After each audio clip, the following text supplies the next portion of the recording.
ძვირფასო კოლეგებო, მეგობრებო, მოგესალმებით. დღეს ჩვენი კომისია მართავს რიგით მეორე სხდომას. მართალია ჩვენ პირველი საორგანიზაციო სხდომა ჩავატარეთ, როგორც ამას გვავალებდა საქართველოს პარლამენტის რეგლამენტი, მაგრამ შეიძლება ითქვას, რომ დღეს შინაარსობრივი გაგებით პირველი სხდომა იმართება. კიდევ ერთხელ ჩვენს კომისიას თითოეულ მის წევრს მადლობას ვუხდი უკვე აქტიურად ჩართულობაში ამ კომისიის საქმიანობაში და წარმატებებს ვუსურვებ. კვორუმი არის, სანამ პირველ სტუმარს მოვუსმენთ, შეგახსენებთ, რომ ჩვენ წინა საორგანიზაციო სხდომაზე რეგლამენტის 61 მუხლის თანახმად შევიმუშავეთ ჩვენი კომისიის დებულების პროექტი. შემდეგ ამ პროექტმა, როგორც იტყვიან ხოლმე, დაისვენა 2-3 დღე. მასში კიდევ შევიტანეთ 2 დღის წინ დაზუსტებები და გუშინ წევრებს დაგირიგდათ საბოლოო რედაქცია. პარლამენტის ბიუროს უნდა გადაეგზავნოს ეს დებულება, მისი პროექტი დასამტკიცებლად, როგორც იცით, ამიტომ ვაყენებ ამ პროექტს კენჭისყრაზე. ვინ არის მომხრე, რომ ის რედაქცია კომისიის დებულების პროექტისა, რომელიც გუშინ დარიგდა, ჩვენი მხრიდან მიღებულ იქნეს და დღესვე გადაეგზავნოს საქართველოს პარლამენტის ბიუროს. ერთხმად მიღებულია და მე მინდა ვთხოვო ჩვენს სამდივნოს, რომ ის უკვე გადააგზავნოს დღესვე პარლამენტის ბიუროში. მადლობთ. რაც შეეხება ჩვენს პირველ სტუმარს, მივესალმები საქართველოს იუსტიციის მინისტრის მოადგილეს, ბატონ ბექა ძამაშვილს. ჩვენ დღეს მოვუსმენთ მას, ასევე ბატონი ბექას შემდეგ საზოგადოებისთვის, რომ იყოს ნათელი, მოვუსმენთ საქართველოს ცენტრალური საარჩევნო კომისიის აპარატის ხელმძღვანელს, რომელიც ისაუბრებს 2003-2012 წლებში საქართველოში ჩატარებული სხვადასხვა დონის არჩევნების ფაქტობრივ გარემოებებთან დაკავშირებით. შემდეგ გამოვაცხადებთ შესვენებას 2 საათზე განახლება სხდომა, რომელიც როგორც ეს ნაწილი, ასევე ის მეორე ნაწილიც ჩვენი დღევანდელი სხდომისა გადაიცემა პირდაპირ ვებ კასტინგით და პირველი გამომსვლელი დღის მეორე ნახევარში იქნება საქართველოს გენერალური პროკურატურის წარმომადგენელი და ასევე სხდომაში მონაწილეობას მიიღებს საქართველოს შინაგან საქმეთა სამინისტროს წარმომადგენელი. ბატონო ბექა, მოგესალმებით. მე მადლობას ვუხდი საქართველოს იუსტიციის სამინისტროსა და მინისტრს პირადად თქვენი სისტემის დღევანდელ სხდომაში მონაწილეობისათვის. ბატონი ანდრიო ხანაშვილი სულ რამდენიმე დღის წინ ჩაუდგა, კვირის წინ ჩაუდგა უმნიშვნელოვანეს სისტემას სათავეში და მე მინდა მას დიდი წარმატებები ვუსურვო. ეს არის ჩვენი კოლეგა, რომელიც გამოირჩევა კომპეტენტურობითა და პრინციპულობით და მე როგორც ყოფილი იუსტიციის მინისტრი ძალიან მოხარული ვარ მისი ამ თანამდებობაზე დანიშვნისა და მინდა მას და მის გუნდს თქვენ წარმატებები გისურვოთ.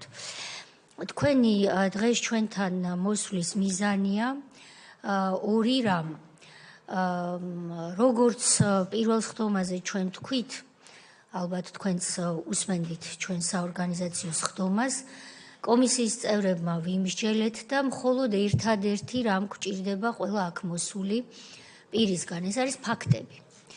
თქვენ რა თქმა უნდა არ გევალებათ შეფასებები, თქვენ მოწვეული ბრძანდებით, რომ ფაქტები გითხრათ. მე მინდა პირადად გთხოვოთ, რომ ჩვენგან ზოგიერთი შეკითხვა არ გაგიკვირდეთ, იმიტომ რომ შეიძლება იფიქროთ, რომ რატომ ისომს ამ კითხვას პასუხი ხომ იცისო, იმიტომ რომ ჩვენ დიდხანს ერთად მუშაობდით ჰააგისა და სტრასბურგის სასამართლო დავებზე, მაგრამ ასეთია პროცედურა. შესაბამისად, გთხოვთ მოგვახსენოთ თავისუფალი თხრობის რეჟიმში 2 ტიპის ფაქტობრივი ინფორმაცია. ერთი ეხება 3 კონკრეტულ მიმართულებას, სტრასბურგის სასამართლო დავები, რომელიც 2003-2012 წლით დათარიღებულ ფაქტებს ეხება. იმ სტრუქტურითა და მიმართულებებით, რომელსაც თქვენ ჩათვლით საჭიროდ, ასევე ჰააგის სისხლის სამართლის სასამართლოში მიმდინარე და წარმოებული დავების შესახებ კანონმდებლობით დადგენილ ფარგლებში რისი თქმაც შეგიძლიათ ფაქტების შესახებ რომ გითხრათ და ასევე ჰააგის მართლმსაჯულების სასამართლოში 2011 წელს საქართველოს მიერ წარმოებული დავის შესახებ ფაქტობრივი გარემოებები და ის ინფორმაცია რაც თქვენ იცით და რომ საზოგადოებისთვისაც და ჩვენთვისაც მარტივი იყოს საუბარი პირველი სასამართლო მოვიხსენიოთ სტრასბურგის სასამართლოს სახელით მეორე სასამართლო მოვიხსენიოთ ICC-ის სახელით და მესამე სასამართლო მოვიხსენიოთ ICJ-ის სახელით ეს გაადვილებს და დროს მოგვაგებინებს მეორე მიმართულება არის სამართლებრივი საერთაშორისო ურთიერთობები მაგალითისთვის ევროსაბჭოში 2003-2012 წლებში ხომ არ იყო ისეთი სამართლებრივი დოკუმენტები შემუშავებული, რომლებიც სასამართლო დავებში, რომლებიც უკვე ჩამოვთვალეთ, შესაძლოა გამოყენებული იყო, ან არ ყოფილა და უნდა ყოფილიყო, ან სხვა რომელიმე დოკუმენტი სხვა საერთაშორისო ორგანიზაციაში, რომელსაც აი იმ სამი სამართლებრივი სასამართლო დავების მიმართულებით შესაძლოა მნიშვნელობა ან წონა ჰქონოდა. გთხოვთ ბატონო ბექა და მადლობას მოგახსენებთ მობრძანებისთვის. თქვენ გაქვთ 1 საათი, თუმცა ამ 1 საათში წევრების კითხვებიც უნდა მოვიცვათ. დიდი მადლობა ქალბატონოთია, მოგესალმებით, მივესალმები კომისიის წევრებს.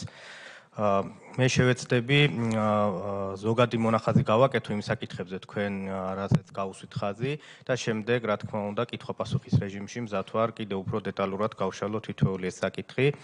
დავიწყებ სტრასბურგის სასამართლოში ადამიანის უფლებათა მდგომარეობის შეფასებით დავების წარმოების მიმართულებით რა ზოგადი მდგომარეობა არის იმ პერიოდზე რა პერიოდსაც ეს კომისია სწავლობს იკვლევს ზოგადი სურათისთვის უნდა ითქვას რომ იმ პერიოდში რაც საქართველოს არის ევროსაბჭოს წევრი და შესაბამისად ადამიანის უფლებათა ევროპული კონვენცია არის ჩვენი ქვეყნისთვის სავალდებულო მთლიანობაში არის 282 საქმეზე დარღვევა დადგენილი ევროპული სასამართლოს მიერ და უნდა აღინიშნოს რომ აი ამ დარღვევების 79% მოდის 2003-2012 წლებზე იმ პერიოდზე რომელსაც ეს კომისია იკვლევს.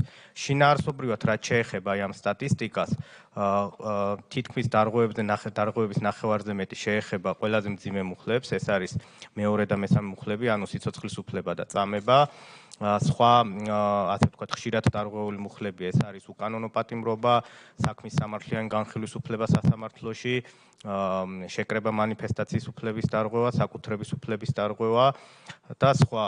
ასევე ერთიანი სურათისთვის შეიძლება ითქვას, რომ რაც გამოკვეთილი არის ყველაზე ხშირად შეიძლება ითქვას დაახლოებით 100-მდე საქმე არის, როდესაც პატიმრების სხვადასხვა უფლება არის დარღვეული აი ამ მონაცემებიდან. ეს შეეხება როგორც ციხეში წამებას, მკვლელობას, არასათანადო პირობებს, არასათანადო მკურნალობას. ჯამში 100-მდე საქმე არის აი ამ მოცემულობიდან, რომელიც ამ პერიოდს ეხება და პენიტენციურ სისტემასთან, პატიმრების უფლებასთან არის დაკავშირებული. შეიძლება ითქვას, რომ აი ამ დარღვევებისთვის, რაც ამ პერიოდს ემთხვევა, საქართველოს სახელმწიფო ბიუჯეტიდან მოუწია გადაეხადა დაახლოებით 7 მილიონი ლარი იმისათვის, რომ ეს დარღვევები აენაზღაურებინა, მათი კომპენსირება მოეხდინა. ეს არის ზოგადი სურათი, რამდენიმე შეიძლება ითქვას, აი ამ საქმეებში ყველაზე გახმაურებული ან შეიძლება საილუსტრაციო საქმეებსაც შევეხოთ და შემდეგ თუ კომისიას ექნება კითხვები სხვა საქმეებზე შეგვიძლიათ ვისაუბროთ. სიცოცხლის უფლების ნაწილი და წამება იყო გამოკვეთილი ამ პერიოდში, როგორც აღინიშნა და საზოგადოებისთვის ცნობილია ისეთი საქმეები, როგორც არის გირგულიანის საქმე, კორტების ოპერაციის საქმე, ნავთლუღის ოპერაციის საქმე, ციხის პუნქტის საქმე, ანუ ეს არის ის საქმეები, სადაც პირდაპირ სიცოცხლის უფლების დარღვევა აქვს ევროპულ სასამართლოს დადგენილი. ასევე წამების მიმართულებით, ასე ვთქვათ, საილუსტრაციო სამაგალითო საქმე იყო, რადგან მთელი სისტემა შეაფასა ოჩიგავა საქმეში და ეს იყო საქმე, სადაც ევროპულმა სასამართლომ გამოიყენა ტერმინი, რომ წამება იყო სისტემური და სისტემატური. ანუ მთელი სისტემისთვის დამახასიათებელი და ისეთი, რომელიც ხდებოდა არა ერთჯერადად, არამედ სისტემურად გრძელდებოდა. ოჩიგავას საქმეში არის აღწერილი არა მხოლოდ უშუალოდ აი ამ მომჩივნის მიმართ წამების რა მეთოდები გამოიყენებოდა, არამედ უფრო ფართოდ პენტენციურ სისტემაში რა სისტემური მიდგომა იყო დადგენილი, დაწყებული იქიდან, რომ როდესაც პატიმარი პირველად შედიოდა პენტენციურ სისტემაში, როგორი მეთოდებით ხდებოდა, ეს იყო ეგრეთ წოდებული საკარანტინო მიღება, ხელჯოხებით ძემა, შემდეგ თვითონ საკნებში ფეხზე დასადგომი ადგილი რო არ ქონდათ პატიმრებს, მათ არ ქონდათ ძილის შესაძლებლობა, მათ ეკრძალებოდათ საუბარი და ასე შემდეგ და ასე შემდეგ. თვითონ ეს ოჩიგავას შემთხვევა იყო გამორჩეული, რადგან ადამიანი შევიდა ჯამრთელი და აი ამ სისტემური წამების შედეგად ის ფაქტობრივად შეზღუდული შესაძლებლობის მქონე პირი გამოვიდა, მას აღარ შეეძლო დამოუკიდებლად გადაადგილება და თვითონ სტრასბურგის სასამართლოს გადაწყვეტილებაში აღნიშნულია ესეთი შემთხვევა, როდესაც მომჩივანი გააშიშვლეს, ცივი წყალი შეასხეს, მან ცემისგან გონება დაკარგა და როდესაც გონს მოვიდა, იყო მორგში მიცვალებულებზე მიბმული. აი ეს არის რაც შეიძლება უბრალოდ მაგალითის სახით რამდენიმე საქმე გავიხსენოთ აი ამ დავებიდან, იმ გადაწყვეტილებიდან, რომელზეც დარღვევა არის დადგენილი, სტატისტიკა გითხარით. თქვენის ნებართვით მე გადავალ მეორე მიმართულებაზეც ზოგად მონახას გავაკეთებ და შემდეგ შეგვიძლია კითხვა-პასუხის რეჟიმში უფრო დეტალურად ამოვწუროთ. რაც შეეხება სამ საერთაშორისო სასამართლოს, უნდა ითქვას, რომ სამივე მიმართულება საინტერესო იყო, რადგან სწორედ 2008 წლის ომის შემდეგ დაიწყო ამ სასამართლოებში საქმის წარმოება. სულ რამდენიმე დღეში აგვისტოს ომიდან საქართველოს მიმართა, საქართველოს მაშინდელმა ხელისუფლებამ მიმართა სტრასბურგის სასამართლოს და ICJ-ის მართლმსაჯულების საერთაშორისო სასამართლოს ჰააგაში საქმის წარმოების დასაწყებად, რაც შეეხება ICC-ის სისხლის სამართლის საერთაშორისო სასამართლოს, მისმა პროკურორმა საკუთარი ინიციატივით დაიწყო საქმის წინასწარი მოკვლევა. ფაქტობრივად შეიძლება ითქვას, რომ ომიდან რამდენიმე დღეში სამი საერთაშორისო სასამართლო ჩაერთო იმისათვის, რომ გამოეკვლია რეალურად რა მოხდა აგვისტოს ომის დროს და პირველი და რა თქმა უნდა ეროვნულ დონეზე პროკურატურამ დაიწყო ამ საქმის გამოძიება. პირველი, ასე ვთქვათ, განვითარება ამ საქმეში, სანამ რომელიმე სასამართლოში რაიმე ფაქტობრივი გარემოება დადგინდებოდა, ან შიდა გამოძიების ეტაპზე რაიმე გარემოება დადგინდებოდა, 2 თვეც არ იყო გასული. პირველი დოკუმენტი, ესე ვთქვათ, რაც ჩდება ამ საქმის შეფასებასთან დაკავშირებით, ეს არის 2008 წლის 2 ოქტომბერს ევროსაბჭოს საპარლამენტო ასამბლეის რეზოლუცია 1633, რომელშიც შეფასებულია, ასე ვთქვათ, ფაქტობრივი გარემოებების და გარკვეულწილად სამართლებრივი შეფასებაც არის მოცემული ომთან დაკავშირებით და ორი მიმართულება იყო საქართველოსთვის, ასე ვთქვათ, საყურადღებო, რომელიც შემდეგ რომელმაც გავლენაც მოახდინა გარკვეულწილად საერთაშორისო სასამართლოებში საქმის წარმოებაზე. პირველი ამ რეზოლუციამ საკუთარი შეფასება გააკეთა ომის დაწყებასთან დაკავშირებით და რეზოლუციის მეხუთე პუნქტში აღნიშნული არის, რომ სრულმასშტაბიანი ომი დაიწყო საქართველოს მიერ ცხინვალის დაბომბვის შედეგად. ეს არის მეხუთე პუნქტში ჩაწერილი. აქვე საუბარი არის, რომ ორივე მხარემ, საქართველოსაც და რუსეთმაც დაარღვია საერთაშორისო სამართლის არაერთი ნორმა და მე-11 პუნქტში კიდევ უფრო მძიმე ჩანაწერია გაკეთებული. იქ საუბარი არის, რომ მათ შორის ქართული მხარე არღვევდა, იყენებდა კასეტური არახს, იყენებდა არაპროპორციულ ძალას და ჩადენილი არის ომის დანაშაულება. ეს არის პირდაპირ ჩაწერილი, ეს არის დოკუმენტი, რომელიც ასევე შეიძლება საყურადღებო იყოს, რომ რუსეთის დელეგაციამ სწორედ იმიტომ, რომ ორივე მხარე იყო დადანაშაულებული, მათ შორის რუსეთის მხარე ხელი არ მოაწერა ამ რეზოლუციას, თუმცა საქართველოს დელეგაციამ ხელი მოაწერა იმ ჩანაწერს, რაც იყო მეხუთე და მათ შორის მეხუთე და მე-11 პუნქტებში. ამ რეზოლუციიდან შეიძლება საყურადღებო იყოს ასევე ერთი პუნქტი, რომელიც საუბრობს იმაზე, რომ არც ერთ მხარეს არ გაუკეთებია არაფერი იმისათვის, რომ კონფლიქტი სრულმასშტაბიან ომში არ გადასულიყო და პირიქით განმუხტულიყო. და თვითონ ამ რეზოლუციის მითითებაც არის, რომ უკვე ის დეტალები, რომელზეც მათ ისაუბრეს, ესე ზოგადი სურათი გამოკვეთეს, დეტალურად უკვე ამ საერთაშორისო სასამართლოებს, სტრასბურგის სასამართლოს და ჰააგის ორ სასამართლოს საკუთარი სამართალწარმოების ფარგლებში შეეფასებინათ. ქრონოლოგიურად შემდეგი განვითარება არის 2008 წლის დეკემბერი, როდესაც ევროკავშირი ქმნის ეგრეთ წოდებულ ტალიავილის კომისიას, ეს იყო ევროკავშირის ეგიდით შექმნილი ფაქტების დამდგენი კომისია. კომისიას უნდა ფაქტობრივი გარემოებები შეესწავლა და საკუთარი პოზიცია დაეფიქსირებინა.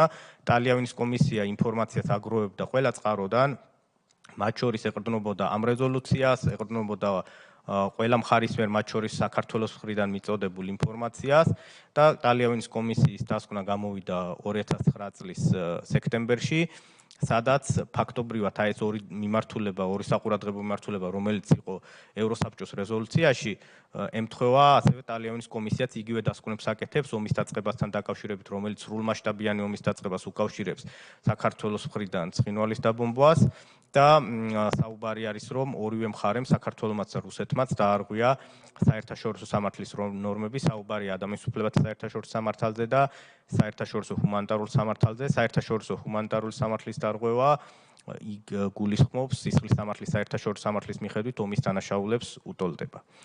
ეს იყო ორი მნიშვნელოვანი დოკუმენტი, რომელიც გაჩნდა მანამდე, სანამ რომელიმე საერთაშორისო სასამართლო საკუთარ შეფასებას დასკვნას გააკეთებდა.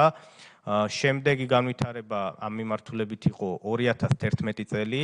2011 წლის აპრილში ICJ-მ მართლმსაჯულების საერთაშორისო სასამართლომ გამოიტანა გადაწყვეტილება საქართველოს მიერ შეტანილ საჩივართან დაკავშირებით და სამწუხაროდ ეს დავა საქართველომ წააგო და ამ გადაწყვეტილებიდან საყურადღებოა რამდენიმე ასპექტი. ერთი მიმართულება არის ის, რომ გადაწყვეტილებაში წერია, რომ ქართულმა მხარემ ვერ შეძლო დაედასტურებინა, რომ საქართველოს მოსახლეობა იყო ეთნიკური წმენდის და დისკრიმინაციის მსხვერპლი 2008 წლის ომამდე. ამ მთელი ეს პერიოდი შეაფასა 90-იანი წლებიდან დაწყებული 2008 წლის ომამდე. ამ პერიოდში მითითებაა გაკეთებული, რომ ქართულმა მხარემ ვერ შეძლო მტკიცებულებების წარდგენა და იმის დადასტურება, რომ ეს ეთნიკური წმენდა და დისკრიმინაცია ხდებოდა და ასევე საუბარია იმაზე, რომ ქართულმა მხარემ ვერ შეძლო დაედასტურებინა, რომ ამ საკითხებთან დაკავშირებით 2008 წლის ომამდე საქართველომ რაიმე სამართლებრივი პრეტენზია წაუყენა რუსეთის ფედერაციას. ცოტა მეტი შეფასებაა გაკეთებული უშუალოდ აგვისტოს ომის პერიოდში ხომ არ იყო უფლებების დარღვევა, აქ საუბარია დისკრიმინაციაზე, რადგან ამ კონვენციასთან მიმართებით რუსეთის ფედერაციას იურისდიქცია აღიარებული ჰქონდა მხოლოდ დისკრიმინაციის ნაწილში და აი ამ ერთი მიმართულების ნაწილშიც საბოლოოდ დაუშვებლად გამოაცხადა საჩივარი, რადგან სასამართლომ ჩათვალა, რომ ქართულმა მხარემ არ დაიცვა სათანადო პროცედურული წინაპირობები იმისათვის, რომ საქმე სასამართლოს არსებითად განეხილა. ფაქტობრივად 2011 წლის მონაცემებით, სანამ დანარჩენი ორი სასამართლო, სტრასბურგის სასამართლო და სისხლის სამართლის საერთაშორისო სასამართლო, ასე ვთქვათ, საკუთარ შეფასებას დადებდნენ ომთან დაკავშირებით, უკვე 3 დოკუმენტი არის საერთაშორისო დონეზე. ეს არის ევროსაბჭოს საპარლამენტო ასამბლეის რეზოლუცია, ეს არის ტალიავილის დასკვნა და ეს არის მართლმსაჯულების საერთაშორისო სასამართლო ICJ, რომელშიც ომის დაწყებასთან დაკავშირებით სამივეში არის იდენტური შეფასება გაკეთებული. ორი დოკუმენტი საუბრობს, რომ ორივე მხარემ, მათ შორის საქართველომ დაარღვია საერთაშორისო სამართალი და ჩაიდინა ომის დანაშაულები და მართლმსაჯულების საერთაშორისო სასამართლოში ICJ-ში საქართველომ დავა წააგო. ეს არის მოცემულობა 2011 წლის ჩათვლით.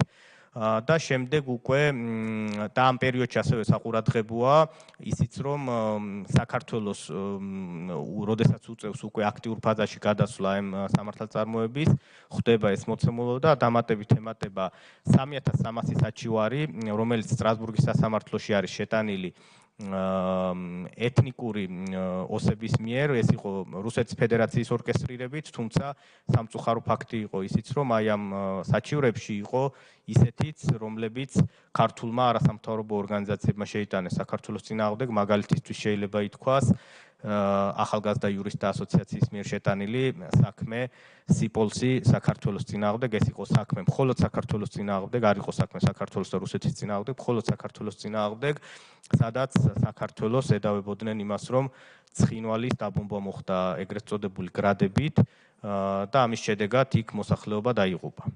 ეს მოცემულობა იყო, როდესაც უკვე იუსტიციის სამინისტროს ახალმა გუნდმა ჩაიბარა სამართალწარმოება ყველა მიმართულებით, ასევე ყურადსაღებია ის გარემოებაც, რომ საერთაშორისო სასამართლოებს ჭირდება მტკიცებულებები. ანუ ერთი არის რაღაც შეფასებები, ერთია ის, რაც საქართველოს მოსახლეობამ შეიძლება იცოდა რეალურად რა მოხდა 2008 წელს, თუმცა ამ სიმართლის დადგენა, ჩვენი ქვეყნის სიმართლის დადგენა აუცილებელი იყო მტკიცებულებით და სამწუხაროა ის გარემოება, რომ მთელ რიგ საქმეებზე მტკიცებულება არ იყო საქმეში, მაგალითისთვის ერთ-ერთი ყველაზე დიდი მიმართულება, რაც უნდა ყოფილიყო პირდაპირ საქართველოს სოფლების, ქალაქების დაბომბვა რუსეთის ავიაციის მხრიდან.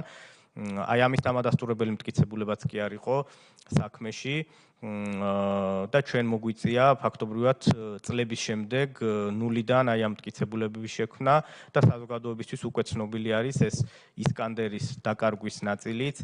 ეს ისკანდერი შეიძლება ესე ზოგადად ჟღერდეს, რომ რაღაც ჟღერადი სახელი არის, მაგრამ ამას ჰქონდა თავისი დანიშნულება, რატო იყო ეგრეთ წოდებული ოქროს მტკიცებულება, იმისათვის რომ ჩვენი სიმართლე დაგვედგინა. ისკანდერი რუსეთის ფედერაციამ გამოიყენა 2008 წლის 12 აგვისტოს.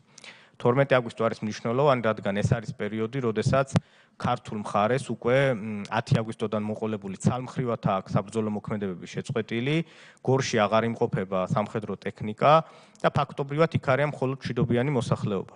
ეს იარაღი, ეს კასეტური რაკეტა გამოირჩეოდა იმითაც, რომ განსაკუთრებული სიზუსტით, ან ფაქტობრივად ის ჩამოვარდა იქ, სადაც ისროლეს.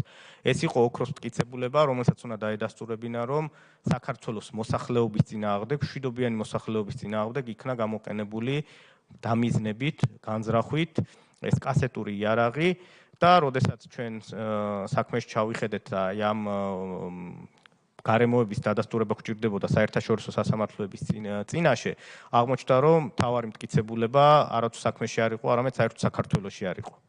და ფაქტობრივად სტრასბურგის სასამართლოში საწყის ეტაპზე გაგვაჩნდა მხოლოდ ამის ამსახველი გარკვეული ვიდეო კადრები და ფოტომასალა, რომელზეც წლების განმავლობაში რუსული მხარე წარმატებით ამტკიცებდა, რომ ეს არის ფოტოშოპით გაკეთებული, რადგან თუ რეალურად ეს ჭურვი საქართველოში ჩამოვარდა, აუცილებლად მისი ნარჩენებიც უნდა ქონოდა ქართულ მხარეს და წლები დაჭირდა საქართველოს მთავრობას, იუსტიციის სამინისტროს, რომ აი ამ ნარჩენებისთვის მიეკვლია, საქართველოში დაებრუნებინა და ჩვენ მოგვესწრო, სანამ ეს სასამართლოები საკუთარ გადაწყვეტილებას გამოიტანდნენ, მოგვესწრო ამ ოქროს მტკიცებულების წარდგენა. აქ საუბარი არ არის ისკანდერის ეპიზოდზე, ყურადღება უნდა გამახვილდეს, რომ მხოლოდ აი ამ თვითონ ჭურვის დაკარგვაზე კი არ არის საუბარი. მასთან დაკავშირებით მთელი რიგი საგამოძიებო ღონისძიებები უნდა ჩატარებულიყო, რაც არ იყო გაკეთებული. მაგალითისთვის გეტყვით, რომ გორის ცენტრში მდებარეობდა ორი ბანკი, რომელსაც ჰქონდა ვიდეოკამერის ჩანაწერები არსებობდა ბუნებაში, მაგრამ ამ ვიდეოკამერის ჩანაწერებიც კი არ იყო სათანადოდ შენახული, დამაგრებული და საქმეში მტკიცებულების სახით წარდგენილი, ასევე მთელი რიგი ფოტო და ვიდეო მასალა იყო. ჩვენ წლების შემდეგ მოგვიწია მათ შორის ჰააგის სისხლის სამართლის საერთაშორისო სასამართლოსთან თანამშრომლობით უკვე მათი ექსპერტების ჩამოყვანა, მათი ექსპერტიზის ჩატარება და დადასტურება, რომ ნამდვილად ის ფოტო და ვიდეო მასალა და ის ჭურვის ნარჩენები, რომელიც ჩვენ ჩამოვიტანეთ, იყო ზუსტად ის ისკანდერის ნაწილები, რომელიც საქართველოში ისროლეს 2008 წლის აგვისტოს ომის დროს. მათ შორის დაგვჭირდა ისეთი მტკიცებულების მოძებაც კი, როგორც იყო სეისმური სადგურის ჩანაწერები, რომელიც აფიქსირებდა ბიძგებს და მათ შორის განარჩევდა მიწისძვრის შედეგად გამოწვეულ ბიძგებს, აფეთქების შედეგად გამოწვეულ ბიძგებისგან და აი ამ გარემოების ერთობლიობით წლების შემდეგ მოხერხდა იმის დადასტურება, რომ ქართული სოფლებიც იბომბებოდა რუსეთის მხრიდან და ისკანდერიც იყო ნამდვილად გამოსროლილი. კიდევ ერთი გარემოება, რომელიც სტრასბურგის სასამართლოს გადაწყვეტილებაში წერია და ასე ვთქვათ, ქვეყანას ცუდად დახვდა მტკიცებულების სახით, აი დასახლებული პუნქტების დაბომბვასთან დაკავშირებით აღსანიშნავი არის, ეს უკვე მას შემდეგ, რაც აი ჩვენ შევძელით ეს მტკიცებულებები შეგვეგროვებინა და დაგვედასტურებინა, რომ ნამდვილად რუსეთის ფედერაციის მხრიდან ხდებოდა დაბომბვა.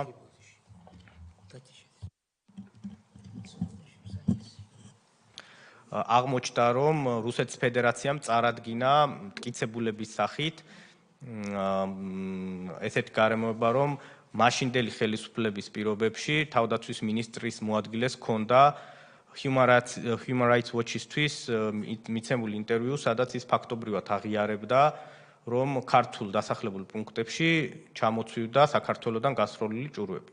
ანუ ეს იყო ისეთი მტკიცებულება, რომელიც ფაქტობრივად ჩვენ რაც შევძელით და წარგვედგინა, რომ ნამდვილად რუსეთის ფედერაციის მხრიდან იბომბებოდა ქართული დასახლებული პუნქტები, რუსეთის ფედერაციამ წარმოადგინა არგუმენტად კონტრმტკიცებულებად აი ეს ინტერვიუ, რომელიც არ იყო უბრალოდ ვინმე პოლიტიკოსის გაკეთებული, ეს იყო თავდაცვის ministris მოადგილის გაკეთებული შეფასება, რომელიც დოკუმენტირებული იყო და იყო Human Rights Watch-ის მიერ უკვე ანგარიში გადატანილი, რომელიც შემდეგ სამწუხაროდ მოხდა სტრასბურგის სასამართლოშიც, რადგან ეს მტკიცებულება რუსეთის ფედერაციას გააჩნდა.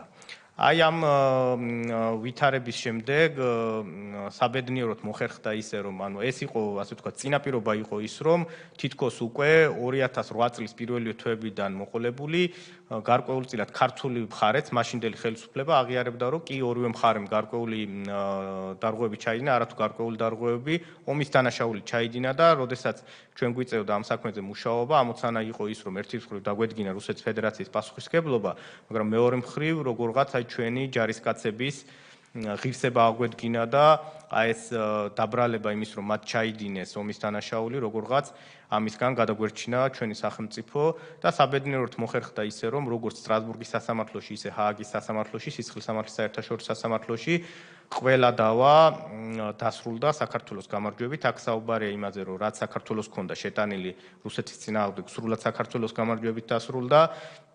და ასევე ის 3300 საჩივარი, რაც ვახსენე, რომელიც საქართველოს წინააღმდეგ იყო შეტანილი, აი ამ საჩივრებშიც საქართველოს სრული გამარჯვება მოიპოვა. ფაქტობრივად დადგინდა, რომ ქართულ სამხედროებს საერთაშორისო სამართალი ომისთან არ დაურღვევიათ და ომის დანაშაულები არ ჩაუდენიათ. მოკლედ ასევე შევეხები სისხლის სამართლის საერთაშორისო სასამართლოს მიმართულებას, ICC-ს, ეს სასამართლოც თავის მხრივ ომს იძიებდა, ოღონდ უკვე დანაშაულების, საერთაშორისო დანაშაულების შესაძლო ჩადენის მიმართულებით. აქ საინტერესო იყო ის, რომ როდესაც მტკიცებულების შეგროვებაზე საუბარი, რა თქმა უნდა, გადამწყვეტი მნიშვნელობის მქონე არის საწყისი დღეები, პირველი პერიოდი, როდესაც გაცილებით ადვილი არის მტკიცებულების შეგროვება ვიდრე წლების შემდეგ. თუმცა წლების განმავლობაში ჰააგის სასამართლო აკვირდებოდა იმას თუ რა მტკიცებულებები მოგროვდა ეროვნულ დონეზე და უკვე 2015 წლიდან მან გადაწყვიტა, რომ აუცილებელი იყო თვითონაც ჩართულიყო საქმეში. რა თქმა უნდა, ჩვენ თანამშრომლობდით ჰააგის სასამართლოსთან, სისხლის სამართლის საერთაშორისო სასამართლოსთან, რადგან ამ სასამართლოს წინაშეც დადგენილი იყო რეალობა, რა მოხდა 2008 წლის ომის დროს და ამ პერიოდში იყო მტკიცებულებების შეგროვებას გარკვეულწილად აფერხებდა კიდევაც ის გარემოება, რომ ჩვენ გვიწევდა მუშაობა მუდმივი ცილისწამების ქვეშ, რომ მტკიცებულებები გროვდებოდა ქართველი ჯარისკაცების დასასჯელად. მაშინ, როდესაც 2008 წლიდან იყო აღიარება გაკეთებული წინა ხელისუფლების მხრიდან, რომ ქართველმა ჯარისკაცებმა ომის დანაშაული ჩაიდინეს, ჩვენ გვიწევდა აი ამ ბრალდებების ფონზე მუშაობა თითქოს ქართველი ჯარისკაცების დასასჯელად გვინდოდა ეს მტკიცებულებები. წლების შემდეგ, რა თქმა უნდა, საზოგადოებამ დაინახა, რისთვის გროვდებოდა ჩვენი ხელისუფლების მიერ ეს მტკიცებულებები, თუმცა ის პერიოდი იყო საკმაოდ რთული მტკიცებულების მოსაძიებლად, რადგან ჩვენ გვჭირდებოდა ჩვენი ქვეყნის ინტერესების დასაცავად აი ამ მტკიცებულების შეგროვება და აი ამ ცილისწამების ფონზე იყო ძალიან რთული, გართულებული, მათ შორის აი ამ გარემოებების შეფასება და მტკიცებულების მოგროვება. საბოლოოდ სისხლის სამართლის საერთაშორისო სასამართლოში საქართველოს სრული გამარჯვებით დასრულდა, შეიძლება ითქვას, რადგან არ დადასტურდა ბრალდება ქართველი სამხედროების მიმართ, რაც ევროსაბჭოს საპარლამენტო ასამბლეის რეზოლუციაში იყო, შემდეგ ტალიანის დასკვნაში თითქოს რომ ჩვენმა მხარემაც ჩაიდინა საერთაშორისო სამართლის დარღვევები და სამხედროებმა ჩაიდინეს ომის დანაშაულები, ჩვენ შევძელით აი ეს ბრალდება გაგვექარწყლებინა და მხოლოდ ასე ვთქვათ, გამოიკვეთა იმ პირების პასუხისმგებლობა, რომლებმაც დანაშაულები ჩაიდინეს საქართველოს მოსახლეობის წინააღმდეგ და სისხლის სამართლის საერთაშორისო სასამართლოში ეხლა წარმოება მხოლოდ ამ მიმართულებით გრძელდება. მე ვფიქრობ, პირველი კითხვები, რაც იყო ქალბატონთია თქვენი მხრიდან დასმული, შევეხე ამ საკითხებს, თუ რაიმე გამომრჩა, ვფიქრობთ, რომ დასამატებელია, მზად ვარ დამატებით ინფორმაცია მოგაწოდოთ. დიდი მადლობა ბატონო ბექა, თქვენ მოკლედ, მაგრამ ამომწურავად ახსენით თუ რა ვითარებაში გადაიბარა ქართული ოცნების ხელისუფლებამ 2012 წლის ოქტომბრიდან ყველა ის სასამართლო დავა თუ სამართლებრივი მიმართულება, რომელიც ეხებოდა აგვისტოს ომის თემას, არ არსებობდა დამაგრებული მტკიცებულებები, ან საერთოდ მტკიცებულებები არ არსებობდა. თუ არსებობდა, გაფანტული იყო უწყებებში. ჰააგის მართლმსაჯულების სასამართლოში დავა იყო წაგებული და არსებობდა არაერთი დოკუმენტი, რომელიც 2012 წლამდე იყო შექმნილი და პირდაპირ ხელს ადებდა ქართულ სახელმწიფოსა და მის ჯარს, რომ არა რუსეთი, არამედ საქართველო იყო დამნაშავე. ასეთ ვითარებაში გადაიბარა ქართულმა ოცნებამ ეს საქმეები და შემდეგ, როგორც თქვენვე დაადასტურეთ, ეს ყველაფერი შეტრიალდა სიმართლისკენ და ყველა დავა საქართველომ რუსეთს მოუგო სწორედ ქართული ოცნების ხელისუფლების ძალისხმევის შედეგად. ამას მოწმობს ის ფაქტები, რომლებიც თქვენ ჩამოთვალეთ და არა მხოლოდ ეს ფაქტები, არამედ ბევრი სხვაც, რომელსაც ნახევარ საათში ვერ წარმოადგენ. მე მინდა მადლობა გადაუხადო ყველა იმ პირს, ვინც ამ პროცედურაში იყო ჩართული, დაწყებული რიგითი პროკურორიდან გაგრძელებული სახელმწიფო უსაფრთხოების სამსახურის თანამშრომლებით, რა თქმა უნდა, თავდაცვის სამინისტროსა და გენერალური შტაბის წარმომადგენლებით, პოლიტიკური თანამდებობის პირებით და თითოეული მიუსტიციელით, რომელიც მუშაობდა სწორედ სიმართლის დასადგენად და აქ მინდა ხაზგასმით გამოვყო ამჟამად ჰააგის სისხლის სამართლის სასამართლოში საქართველოდან მოსამართლე, ქართველი მოსამართლე ბატონი გოჩა ლორთქიფანიძე, რომელიც მაშინ ჩემი მოადგილე გახლდათ. ამიტომ ყველას დიდი მადლობა. ეხლა რაც შეეხება კითხვებს, მე მოკლე კითხვებს დავსვავ 3-4 კითხვა მაქვს ძალიან მოკლე და შემდეგ წევრებს ვთხოვ, რომ აქტიურად ჩაერთონ. ICJ-ში როცა დავა წააგო საქართველომ 2011 წელს, ვინ წარმოადგენდა საქართველოს სახელმწიფოს, დავა ვის მიყავდა, ვინ იყო მომჩივანი, მოსარჩელე. ეს ერთი 3300 საჩივრიდან სტრასბურგის სასამართლოში ხომ არ არის გარკვეული ოდენობა კვლავ მიმდინარე, თუ ყველა დასრულდა. თქვენ ბრძანეთ, რომ ის რაც დასრულდა საქართველოს გამარჯვებით დასრულდაო, ანუ მომჩივანმა მხარემ წააგო საქართველოს წინააღმდეგ დავა. ყველა ასეთია, თუ არის მაინც საჩივრები, სადაც შესაძლოა საქართველოს გამარჯვებით არ დასრულდა და რამდენია მიმდინარე, თუ არის ასეთი. და მესამე შეკითხვა მაქვს ასევე მოკლე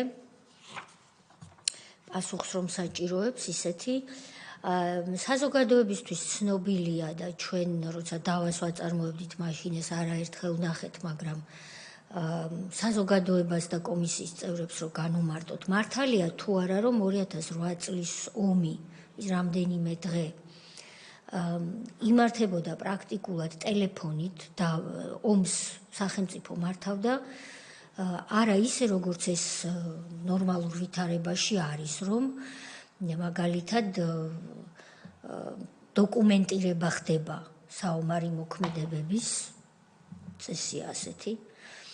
ასევე ომის მიმდინარეობისას სპეციალური ჯგუფი მუშაობს, რომელიც მტკიცებულებებს მოიპოვებს, ამაგრებს და ქრონოლოგიას ადგენს, რის მერე რა მოხდა. ამის ნაცვლად საქართველო ომს, როდესაც რუსეთი თავს დაგვესხა, აწარმოებდა ზეპირად ტელეფონის მეშვეობით და მთავარსარდლის მიხეილ სააკაშვილის ბრძანებაც კი, რომლითაც მან ჯარი გამოიყვანა კონკრეტულ დღეს 10 აგვისტოს, ხომ ასეა, სწორად მახსოვს. 10 აგვისტოს ჯარი უკვე გამოიყვანა, ანუ ჩვენ ომი შევწყვიტეთ, საომარი მოქმედებები შევწყვიტეთ 10 აგვისტოს. აი ეს მტკიცებულებაც კი მართალია თუ არა, რომ დედანის სახით არ არსებობდა და ვერასდროს ვერ მოიპოვეთ და როგორ შეძელით ვთქვათ იმის დადასტურება სტრასბურგში, რომ საქართველო 10-ში უკვე წყვეტს საომარ მოქმედებებს და 12-ში ჩამოგდებული ისკანდერი შესაბამისად არ არის რაიმეზე პასუხი, არის უბრალოდ ან ექსპერიმენტი ქართულ მოსახლეობაზე, ან კიდევ უარესი ომის დანაშაული. აი ეს ყველაფერი რამდენად მართალია და როგორ შეძელით ის, რომ დედნის და დედნების არარსებობის პირობებში მაინც დაამტკიცეთ ქართული ჯარისა და ქართველების და საქართველოს სიმართლე. ხო არ გნებავთ შევაგროვოთ კითხვები, თუ როგორ გირჩევნიათ? თქვენთვის როგორც უფრო მოსახერხებელი. ალბათ შევაგროვოთ კითხვები, თქვენ ინიშნავთ და მიჩვეული ხართ ასამუშაობას, ამიტომ არ გაგიჭირდებათ. ბატონი ალეკო, ბატონი თენგიზი, ბატონი სოზარი, ბატონი ილია. ბატონი გურამი და სავარაუდოდ ბატონი პაატა. დიდი მადლობა ბატონო ბექამ, ძალიან მნიშვნელოვანი ინფორმაცია მოვისმინეთ, თუმცა ჩვენთვის ნაწილობრივ ცნობილი იყო, მაგრამ აქ მნიშვნელოვანია, რომ საზოგადოებამ შეიტყოს მეტი იმ მოვლენებთან დაკავშირებით, რომელსაც ახლა თქვენ წარმოადგენთ. ამიტომ შეიძლება ჯერჯერობით ის საინტერესო კითხვები ამ ეტაპზე არ დავსვა, მაგრამ მაინც მე კონკრეტიკისკენ წავიდოდი და არ მოვყვეთ ამ პოლიტიკური ნაწილისგან შევიკავებდი თავს. მაგალითად, ვინ იყო ის მინისტრის მოადგილე, რომელმაც ეს კომენტარი გააკეთა და მისცა ჟურნალისტებს ინტერვიუ, რომელიც თქვენ აღნიშნეთ, კი. ის კითხვა უკვე ქალბატონმა დასვა, რომ ევროსაბჭოს რეზოლუციაზე თუ ვინ იცავდა ჩვენს პოზიციას და აი ამ 2008 წლიდან 2011 წლამდე საქართველოს ხელისუფლებას ქონია თუ არა მცდელობა იმისა, რომ როგორმე ის ჩადენილი დანაშაული, რომელიც მათ ქართულ ჯარს დააბრალეს, როგორმე გამოესწორებინათ ეს თავისი ხელმოწერილი რეზოლუცია, იმიტომ რომ მათ აბსოლუტურად არგუმენტისგან დაცლილი არგუმენტი აქვს თვითონ რატომაც გააკეთეს და რატომაც ჩაიდინეს ეს. და ასევე ერთიც მაინტერესებს იმ 3300 საჩივარი იყო შესული და ქართული მხარიდან ვინ იყვნენ წარმომადგენლები, რომელი საზოგადოებრივი თუ არასამთავრობო ორგანიზაციები და ვის მიერ იქნა ეს საჩივრები შეტანილი საერთაშორისო სასამართლოებში. უფრო კონკრეტულად რომ გითხრათ.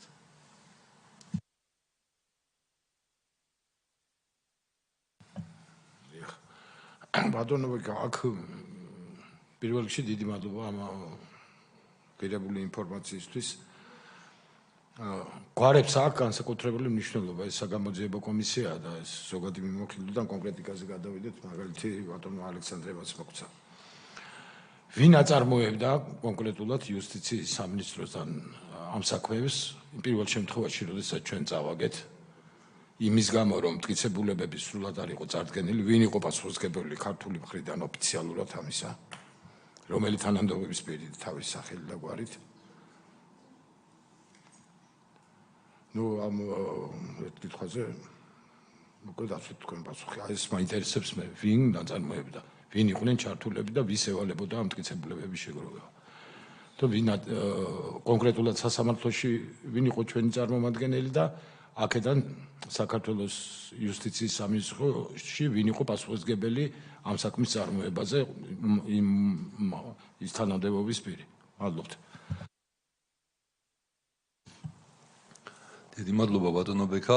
საინტერესო ინფორმაცია იყო, მაგრამ კარგად გვესმის, რომ თითოეული ამ წინადადების უკან ტომები დგას და რამხელა სამუშაო არის გაწეული ამ წლების განმავლობაში. დიდი მადლობა ამ ყველაფრისთვის. რამდენიმე სხვადასხვა სფეროდან მაქვს კითხვა. პირველი, აი 7 მილიონ ლარზე როცა ვლაპარაკობთ, თავისთავად ბიუჯეტისთვის 7 მილიონი ცოტა არ არის, მაგრამ არაფერი არ არის იმასთან შედარებით, რა ტკივილიც იმ ოჯახებმა განიცადეს და ხშირ შემთხვევაში ლაპარაკი არის მსხვერპლზე და სამუდამოდ დაკარგულ ჯანმრთელობაზე და სხვა. ვიცი რომ წლების განმავლობაში ბევრი საქმე დამთავრდა მორიგებით სტრასბურგში. აი რა შემთხვევაში მიდიოდით მორიგებაზე და რომ არა მორიგება, ამ შემთხვევაში თქვათ რა შედეგი შეიძლება დამდგარიყო და ბიუჯეტისთვის რამდენად გაიზრდებოდა ან არ გაიზრდებოდა თვირთი. ეს რაც შეეხება სტრასბურგის საქმეებს. მეორე 16-33 რეზოლუციაზე ლაპარაკობდით და მათ შორის ისეთ მუხლებზე, რომლებზეც ზოგჯერ არ ვამახვილებს ხოლმე ყურადღებას, სადაც პირდაპირ არის საქართველოზე დაბრალებული, რომ ჩვენ ვარღვევდით ადამიანის უფლებათა საერთაშორისო სამართალს და საერთაშორისო ჰუმანიტარულ სამართალს. ხომ ერთ-ერთი მუხლი ახსენეთ. რამდენად დაგხვდა წინ აი ეს ნაციონალური მოძრაობის მიერ ხელმოწერილი დოკუმენტები საერთაშორისო სასამართლოებში, როგორც ჰააგაში სისხლის სამართლის საერთაშორისო სასამართლოში, ისე სტრასბურგის ადამიანის უფლებათა სასამართლოში და მარტო ეს არა, იგივე წეღარაც თქვით მიცემული ჩვენებები საქართველოს მაღალი თანამდებობის პირების მიერ ბათუ ქუთელია იყო ერთ-ერთი რა თუნდა ამას ბევრი დამალვა და თქვენ განასწორებინე სხვა იყო მიცემული გითხარით რომ ქართული მხარე იყენებდა მაგალითად კასეტურ ბომბებს მოსახლეობის წინააღმდეგ არა დამიზნებით, არამედ განურჩეულად, რაც თქვა ხელი ქონდა მოწერილი, რა არ უნდა გამოგვეყენებინა. ეს დაბრალება იყო თუ აღიარება დანაშაულის თუ არ იქ დანაშაული და თქვა რამდენად მძიმე იყო ასეთი ინტერვიუები როცა ხდებოდა ამის შემდეგ ჩვენი სიმართლის მტკიცება და გამარჯვება. იგივე სისხლის სამართლის საერთაშორისო სასამართლოში კარგად გვახსოვს და თქვენც ახსენეთ, როცა თქვენმა სამინისტრომ თეატრულუკიანის ხელმძღვანელობით დაიწყო თანამშრომლობა, როგორი ისტერიკა დაიმართა ნაციონალურმა მოძრაობამ, რომ ეს არის მიმართული ქართული ჯარისკაცების, ქართული გენერლების წინააღმდეგ და ჩვენ საწინააღმდეგო დავამტკიცეთ. მაგრამ მე სხვა რამე მაინტერესებს. რო არ დაგვეწყო თანამშრომლობა, რა მოხდებოდა? რამდენად, აი, როგორ დამთავრდებოდა საქმე და ამ შემთხვევაში მართლა ვისზე შეიძლება გამოცხადებულიყო ის ძებნა, რომელიც გამოცხადდა de facto ხელისუფლების რამდენიმე წარმომადგენლის წინააღმდეგ და ვერ გამოცხადდა იგივე რუსი გენერლის წინააღმდეგ, რომელიც უბრალოდ მანამდე გარდაიცვალა. როგორ შეიძლება დამთავრებულიყო ეგ საქმე და რუსეთი თანამშრომლობდა თუ არა ჩვენგან განსხვავებით, მანამ სანამ არ ნახავდა, რომ მისი საქმე კარგად ვერ მიდის, მერე რო საერთოდ შეწყვიტა თანამშრომლობა და დენონსაციაც მოახდინა ამ ფაქტის, ეგ ჩვენ ვიცით. კიდევ ერთი მაინტერესებს მართლმსაჯულების საერთაშორისო სასამართლო, რომელიც წავაგეთ 2011 წელს. ეს რომ მომხდარიყო განაცხადის შეტანა, სარჩელი შეტანა 2008-ში, 2009 წლის დასაწყისში, წეგა სხვათა შორის არასწორად თქვი ჟურნალისტებთან, რატომღაც ამოვარდილი მქონდა 2011 თავიდან, იმიტომ რომ ვერ წარმომედგინა, რომ 3 წლის მერე შეგაქვს საჩივარი და მტკიცებულებები არ აქვს წარდგენილი.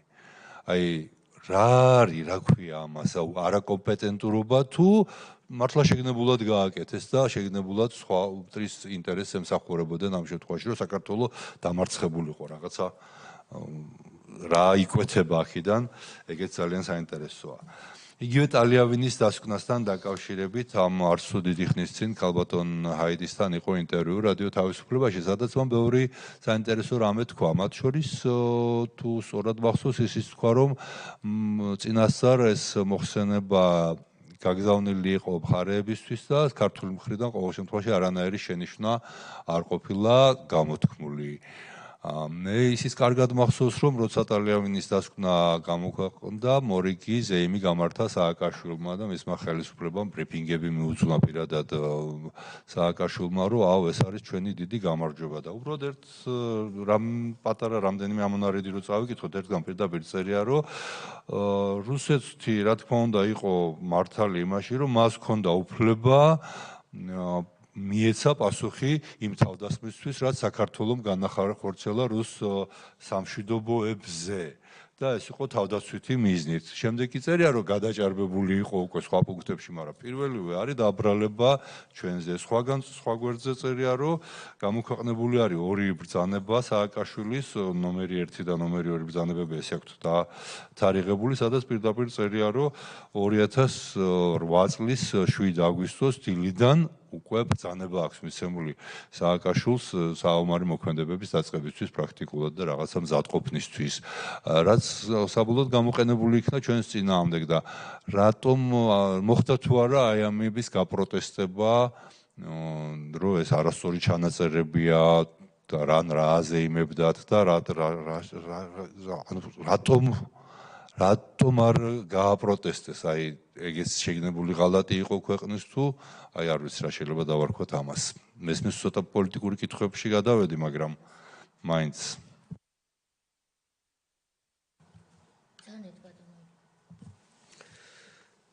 მოგესალმებით, დიდი მადლობა ბატონ ბექა წარმოდგენილი ინფორმაციისთვის.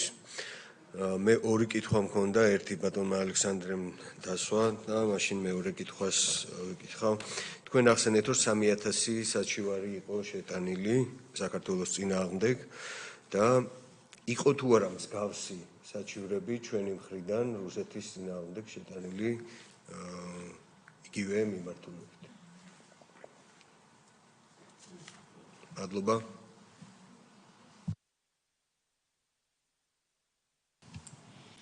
გამარჯობათ, მოგესალმებით.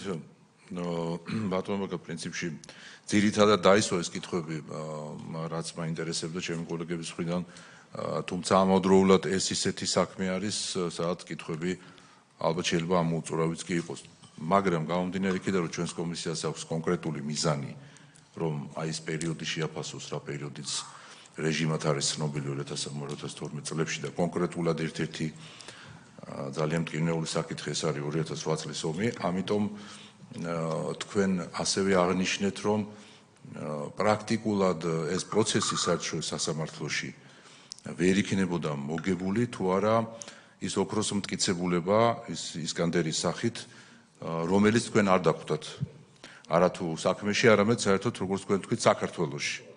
ამიტომ გამომდინარე იქიდან, რომ არაერთხელ ითქვა, რომ ეს კომისია ნამდვილად იქნება ის კომისია, რომელიც გარკვეულ თვალსაზრისით დაწერს ისტორიას, ალბათ კარგი იქნება საზოგადოებას ამ კომისიის დასკვნაშიც, მათ შორის თქვენი გამოკითხვის ნაწილშიც კონდეს ცოტა მეტი დეტალი აი ამ ოქროს მტკიცებულებასთან დაკავშირებით. იმიტომ კიდევ ერთხელ ხაზი რო გავუსვათ, ანუ რომ არა ეს ოქროს მტკიცებულება და დიდი ძალისხმევა მაშინდელი თქვენი სამინისტროსი ზოგადად ხელისუფლების, მაგრამ ძირითადად თქვენი სამინისტროსი პრაქტიკულად ამოყირავდებოდა ეს საქმე და ჩვენ ამ საქმეს ვერ მოვიგებდით.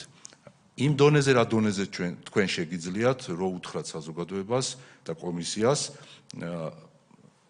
როგორ გაიგეთ რომ ეს საქართველოში არ იყო ან სად იყო და როგორ მოხერხდა რომ ეს ოქროს მტკიცებულება რამდენიმე წლის მერე მაინც თქვენ მოახერხეთ და ჩაიტანეთ საერთაშორისო სასამართლოში. მადლობა. მადლობას მოგახსენეთ ბატონო ბექა ინფორმაციისთვის. ორი კითხვა მექნება. პირველი, თქვენ ბრძანეთ, რომ ერთ-ერთი საქმეში ჩვენმა მოწინააღმდეგე მხარემ დავაში რუსეთის ფედერაციამ გამოიყენა ყოფილი თავდაცვის მინისტრის მოადგილის განცხადება Human Rights Watch-თან მიცემულ ინტერვიუში. ამ საქმეებიდან, რაზეც საერთაშორისო სასამართლოში ასეც ქონდა საუბარი, თუ გახსენდებათ სხვა თანამდებობის პირების მიერ გაკეთებული განცხადებები, რომელიც ჩვენმა მოწინააღმდეგე მხარემ გამოიყენა თავისი არგუმენტების გასამყარებლად, ანუ მათ მიერ მითითებული გარემოებების დასამტკიცებლად. სხვა გარდა ვთქვათ იგივე თავდაცვის მინისტრის მოადგილისა, თუ გაგონდებათ სხვა განცხადებები, ეს არის ერთი შეკითხვა. და მეორე შეკითხვა ეხება 2011 წელს მართლმსაჯულების საერთაშორისო სასამართლოში წარმოებულ დავასთან დაკავშირებით, სადაც სამწუხაროდ დავმარცხდით. თქვენ ბრძანეთ, რომ ვერ იქნა წარდგენილი, ანუ ვერ დაადასტურდა მანამდე 2008 წლამდე საქართველოში განხორციელებული ეთნიკური წმენდის შესახებ ინფორმაცია. აქ მეტი დეტალი გვაინტერესებს, რა თქმა უნდა, ვინ აწარმოებდა და ასე შემდეგ ეს დაისვა შეკითხვა, უბრალოდ მტკიცებულებების დონეზე რა არის იყო თუ არა წარდგენილი თუნდაც 92-93 წლებში აფხაზეთის ტერიტორიაზე, სამაჩაბლოს ტერიტორიაზე განხორციელებული ეთნიკური წმენდის საკითხები იყო თუ არა სათანადოდ დადასტურებული დოკუმენტებით და ასე შემდეგ. ამ ნაწილში რა მტკიცებულებები და რატო ვერ დადასტურდა, რატო ვერ მოხდა ის, რაც ჩვენთვის, ასე ვთქვათ, საქართველოს მოსახლეობისთვის ცხადი და ნათელია, რომ რეალურად განხორციელდა ეთნიკური წმენდა. რატო ვერ მოხერხდა, ანუ რა არ იყო წარდგენილი თქვენი აზრი და კონკრეტულად რა იყო წარდგენილი უკვე ფაქტების დონეზე რო გითხრათ. ეს არის ორი ძირითადი შეკითხვა, რაც მაქვს. მადლობა ბატონო პატამ, ბატონო ბექა, თქვენ გექნებათ 10 წუთი რომ თითოეულ ამ კითხვას უპასუხოთ. თვითონ კითხვაზე არა, ჯამში ყველა კითხვაზე 10 წუთი რომ ასე ვთქვათ გამოიყენოთ. აქ ბატონი გურამი ბრძანებდა და მე შევერთდები, არ მახსოვს და იმიტომ გეკითხებით ამ შემთხვევაში.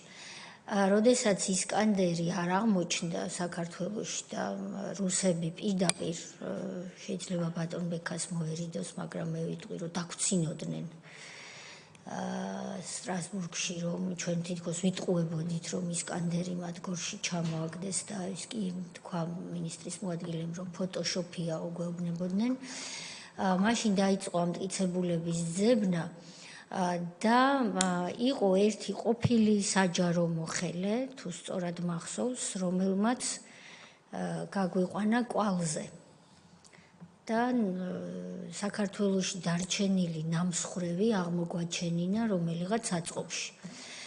იყო თუ არა ეს ასე, მე ასე მახსოვს, მაგრამ რომ უარყოფთან დამიდასტუროთ და ხომ არ გვაქვს შენახული ამ ადამიანის გვარის სახელი და რამდენად ვიცით მისი პოზიცია, ხომ არ არის ის წინააღმდეგი, თუ დღეს არ იცით, მომავალში გითხარით, რომ მისი გვარი და სახელი, იმიტომ რომ ძალიან დიდი საქმე გააკეთა მან, იყოს საზოგადოებისთვისაც მომავალში ცნობილი. მადლობა და გისმენთ. დიდი მადლობა, შევეცდები თანმიმდევრულად უპასუხო კითხვებს და რადგან რამდენიმე კითხვა შეიძლება ერთ თემას შეეხებოდა, ერთად ამოვწურავ ამ საკითხებს. პირველ რიგში კითხვა იყო ICJ-ში ვინ წარმოადგენდა საქართველოს და ეს რამდენჯერმე გამეორდა. ქართულ მხარეს მაშინაც საერთაშორისო სასამართლოებში წარმოადგენდა იუსტიციის სამინისტრო, შეიძლება სხვადასხვა უწყება იყო ჩართული მტკიცებულებების შეგროვებაში თუ არგუმენტების შეგროვებაში, თუმცა პასუხისმგებლობა საერთო პროცესის კოორდინაციაზე ჰქონდა იუსტიციის სამინისტროს. იუსტიციის სამინისტროს ყავდა უცხოელი იურისტებიც დაქირავებული, თუმცა პირველადი პასუხისმგებლობა იყო იუსტიციის სამინისტროსი, რომელიც ამ მტკიცებულებებს, ასე ვთქვათ, თავს უყრიდა, აგროვებდა, სტრატეგიას განსაზღვრავდა და შემდეგ იღებდა გადაწყვეტილებას, რა უნდა გაგზავნილიყო და რა არ უნდა გაგზავნილიყო შესაბამისად. სახელი და გვარები ხა დეტალურად, კონკრეტულად ვინ ესწრებოდნენ, ეხლა გამიჭირდება გავიხსენოთ, თუმცა ეს საჯარო არის კომისიას თუ დაჭირდება, თვითონ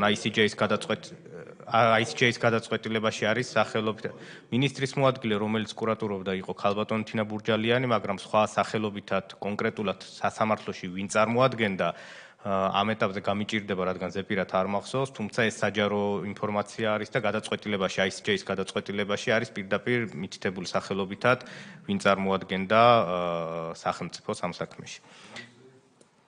მინისტრი იმ პერიოდში არ მინდა შეცდომა შევიდე 2008 წელი იყო. თუ არ ვცდები, ან ნიკა გვარამია იყო, ანა დეიშვილი.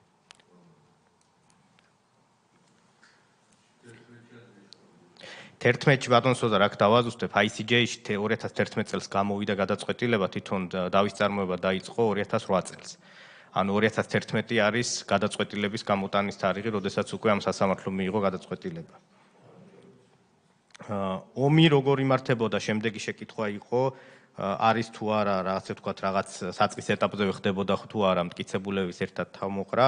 ჩვენ როდესაც საქმეში ჩავიხედეთ, ერთ-ერთი მთავარი პრობლემა იყო ის, რომ თუ რამე მტკიცებულება იყო, ეს მტკიცებულებები იყო გაბნეული. ამ ერთიანი კოორდინაცია არ ხდებოდა და შემდეგ იუსტიციის სამინისტროში ისიც კი გახდა საჭირო, რომ საერთოდ ერთი დეპარტამენტის დაქვემდებარებაში მოხდენილიყო ყველა ამ საქმის კოორდინაცია, რადგან შეუძლებელია ერთი და იგივე საქმეზე სხვა მაწარმოოს საქმე ICJ-ში, სხვა სტრასბურგში, სხვა სისხლის სამართლის საერთაშორისო სასამართლოში. და კიდე სხვა საკითხებზე ტალიავინზე სხვა მუშაობდეს და ასე შემდეგ და ასე შემდეგ. ანუ არა მხოლოდ პირველადი მტკიცებულებების დამაგრების ეტაპზე, შემდეგ ეტაპზეც, როდესაც უკვე საერთაშორისო სასამართლოებში ხდებოდა საქმის წარმოება, ეს კოორდინაციის ელემენტი ნამდვილად ეკლდა და ამითაც იყო გამოწვეული, რომ წლების შემდეგ გახდა რაღაც ერთიანად თავმოყრა, რადგან ეს ორი პროცესი მიდიოდა ერთმანეთს პარალელურად. ერთ-ერთი კითხვა იყო, რამდენად რაღაცები წინ დაგვდა და ხელი შეგვიშალა და როგორ ხდებოდა აიმიდან გამოძრომა. ან ფაქტობრივად ჩვენ მაშინ ვაცნობიერებდით, რომ სტრასბურგის პროცესი შეეძლო ჰააგის პროცესის გაძლიერება და პირიქით, ან ჩვენ ვცდილობდით, რომ თუ რაღაც შუალედურ გადაწყვეტილებას მივახცევდით ერთ სასამართლოში, ის მერე მეორეში გამოგვეყენებინა და ასე შემდეგ, ამიტომ ეს კოორდინაციის საკითხი თავიდანვე პრობლემა იყო. შემდეგ კითხვა იყო 10 აგვისტოს რომ შეწყდა ცალმხრივად საბრძოლო მოქმედებები დოკუმენტურად არსებობდა თუ არა.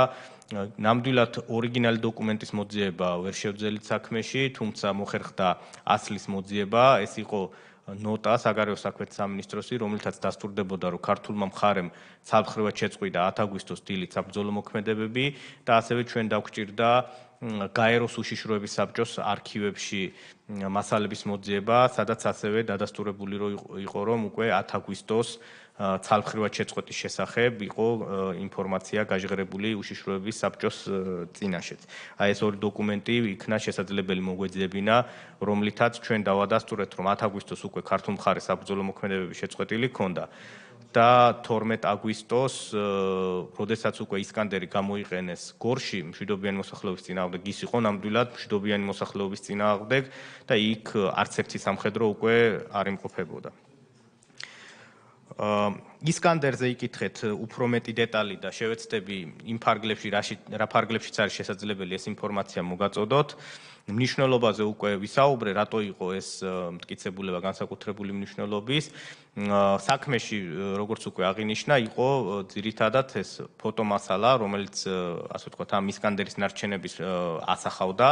აქ საყურადღებო იყო ისიც, რომ იმ ფოტომასალაზე, რომელიც შემორჩენილი იყო და რომელიც დაკარგული იყო თვითონ ეს ნაწილი, იყო შემორჩენილი უნიკალური წარწერა. ანუ ყველა ამ ისკანდერს ჰქონდა უნიკალური წარწერა, ასე ვთქვათ, კოდი, რომლითაც შესაძლებელი იყო გარჩევა, იმიტომ რომ განსხვავებული კოდი ჰქონდა მხოლოდ რუსული არმიისთვის წარმოებული ისკანდერს და განსხვავებული კოდი ჰქონდა საექსპორტოდ გამოყენებულ ისკანდერს.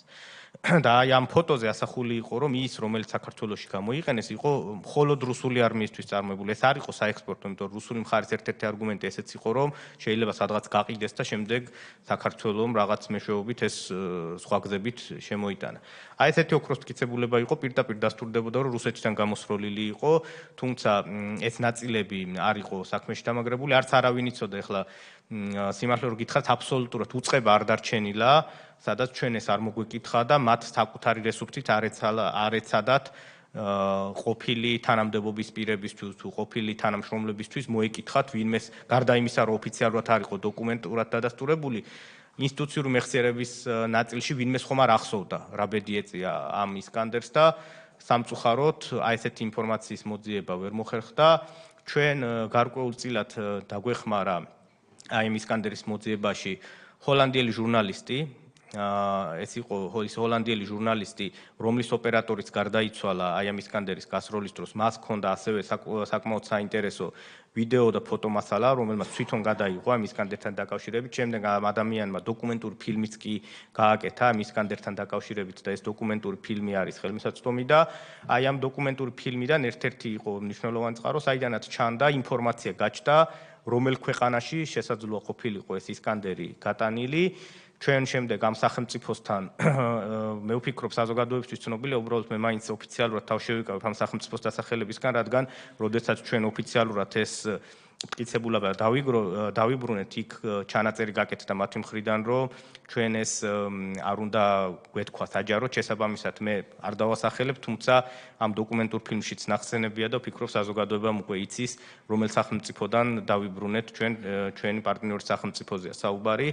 იქ იყო აი ამ ფილმში იყო გაკეთებული ეს განცხადება და მათ შორის ეს ჟურნალისტი დაგვეხმარა ამ წყაროზე ამ ვთქვათ სახელმწიფოზე რომ ჩვენ მიგვემართ ამ სახელმწიფოსთვის, არ იყო მარტივი პროცესი, ესეც შემიძლია გითხრათ, საკმაო პერიოდი დაგვჭირდა, რომ საბოლოოდ საქართველოში ჩამოგვეტანა. რაც შეეხება კონკრეტულ თანამშრომელს, საჯარო მოხელეს, რომელსაც გარკვეული ინფორმაცია გააჩნდა, მე რადგან არ მქონია მასთან კომუნიკაცია და არ ვიცი რამდენად ექნება სურვილი რომ საჯაროდ გაჟღერდეს, ამ ეტაპზე თავს შევიკავებ და შემდეგ თუ ეს შესაძლებელი იქნება სხვა ფორმატში მოგაწვრით, ნამდვილად არსებობს ესეთი ადამიანი, რომელსაც ჰქონდა გარკვეული ინფორმაცია, შეიძლება არა პირდაპირ რომ ეს ისკანდერი იყო, თუმცა ინფორმაცია გააჩნდა ომის დროს გარკვეული, ასე ვთქვათ, ნარჩენები, ომიდან დარჩენილი, ასე ვთქვათ, აფეთქებული ნარჩენების შესაძლო შენახვის შესახებ, სად შეიძლება და მიგვექნოდა, ნამდვილად არსებობს ესეთი ადამიანი, რომელიც დაგვეხმარა და თუ იქნება მისი თანხმობა და სურვილი, რომ მისი ვინაობა გაჟღერდეს, რა თქმა უნდა, ესეც იქნება შესაძლებელი. შემდეგ გადავალ ბატონი ალეკოს შეკითხვები იყო ამაზე ვინ იყო მინისტრის მოადგილე რომელმაც Human Rights Watch-ს მიაწოდა ინფორმაცია ბატონმა სოზარმა უკვე გააჟღერა ეს და პირდაპირ სახელობითაც წერია სტრასბურგის სასამართლოს გადაწყვეტილებაში ეს იყო მინისტრის მაშინდელი მოადგილე ბათუ ქუთელია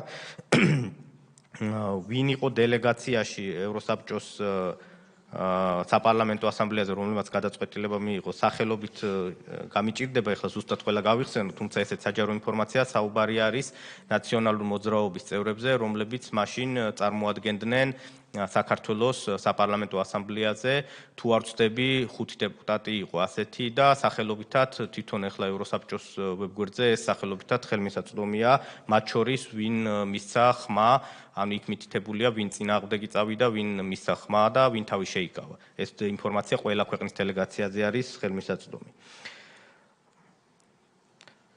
ეს ბრალდებები რაც ამ დოკუმენტებში იყო გაჟღერებული ჩვენ წინააღმდეგ გამოიყენეს იყო თუ არა მცდელობა რომ გამოესწორებინათ ვერ გეტყვით მცდელობა იყო თუ არ იყო ჩვენ მე შემიძლია გითხრათ რა დაგვხდა დოკუმენტურად ამის გამაქარწყლებელი სხვა ესეთი ღირებული მტკიცებულება თუ დოკუმენტი არ დაგვხვედრია პირიქით შეიძლება ითქვას რომ ეს ყველა დოკუმენტი იყო ერთმანეთზე აკინძული და უკვე ერთმანეთს ამყარებდა ჯერ იყო ეს საპარლამენტო ასამბლეა შემდეგ ტალიანის დასკვნა შემდეგ ICJ-ის გადაწყვეტილება და ეს სამივე საერთაშორისო დოკუმენტი იყო მხოლოდ საქართველოს წინააღმდეგ პოზიციებს ასახავდა ძირითადად ვინ შეიტანა საჩივარი ამ 3300 საჩივრიდან საქართველოს წინააღმდეგ შემდეგი კითხვა იყო ეს არის აი სიპოლს საქართველოს წინააღმდეგ ეს საქმე ამას გამოყოფ რადგან თვითონ აი 3300 საჩივრიდან ერთ-ერთი რომელიც სტრასბურგის სასამართლომ გამოკვეთა იმიტომ რომ ჩათვალა რომ ეს იყო მნიშვნელოვანი რადგან აქ საუბარი იყო საქართველოს მხრიდან გრადით შესაძლო ცხინვალის დაბომბვაზე ანუ ეგ გრადი ეს იყო ისეთი იარაღი რომლის გამოყენებაც არ შეიძლება დასახლებულ პუნქტში რადგან ის არ იძლევა ზუსტად გასროლის შესაძლებლობას და აუცილებლად მშვიდობიანი მოსახლეობა დაზარალდება აი სიპოლსის საქართველოს წინააღმდეგ ამას შეეხებოდა ამას აბრალებდა საჩივარი ეს არასამთავრობო ორგანიზაცია და ეს არასამთავრობო ორგანიზაცია იყო ახალგაზრდა იურისტთა ასოციაცია რომელიც მაშინ ამ მომჩივანს წარმოადგენდა საქართველოს წინააღმდეგ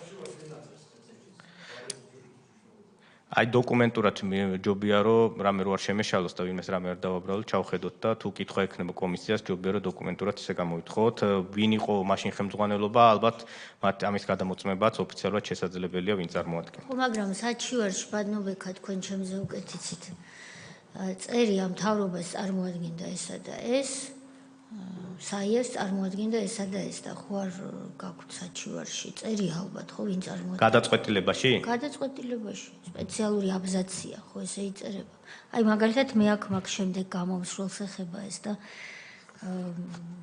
ერთ-ერთი საქმე აქ წერია რომ მაგალითად ერთ-ერთი არჩევნების საქმეზე სტრასბურგში სასამართლოში სახელმწიფოს წარმოადგენდა ბატონი ბოხაშვილი და ბატონი თომაძე თქვენ ხო იცით ეს აბზაცი კი ხო და ვინ წარმოადგენდა ამ სიპოლს რო არ ჯეროდეთ ისა რო არ გახსოვდეთ არ გჯერა და თქვით არა სხვა რაღაცას გულისხმობ არ მინდა შეცდომაში შეგიყვანოთ იმიტომ რომ აქ არის ხოლმე ეს საქმე წარმოებდა 2008-9 წლიდან დაწყებული გადაწყვეტილება ამ საქმეზე გამოვიდა თუ არ ვცდები 2000 სულ რამდენიმე წლის წინ 2 წლის წინ თუ არ ვცდები და იქ სასამართლო წერს ხოლმე ყველა იმ ადამიანს რომელმაც დაიწყო და შემდეგ წლების შემდეგ აგრძელებდა და რაღაც რო არ შემეშალს ეს გადაწყვეტილება საჯაროა ჩვენ თვითონ შეგვიძლია ვნახოთ კი საჯაროა გადაწყვეტილება რამდენიმე ადამიანი ჩაენაცვლებოდა რომ ამ სტრასბურგის სასამართლო უთითებს ყველას ვინც ჩაენაცვლა წლების განმავლობაში მაგრამ დავაზუსტებ თქვენ როგორც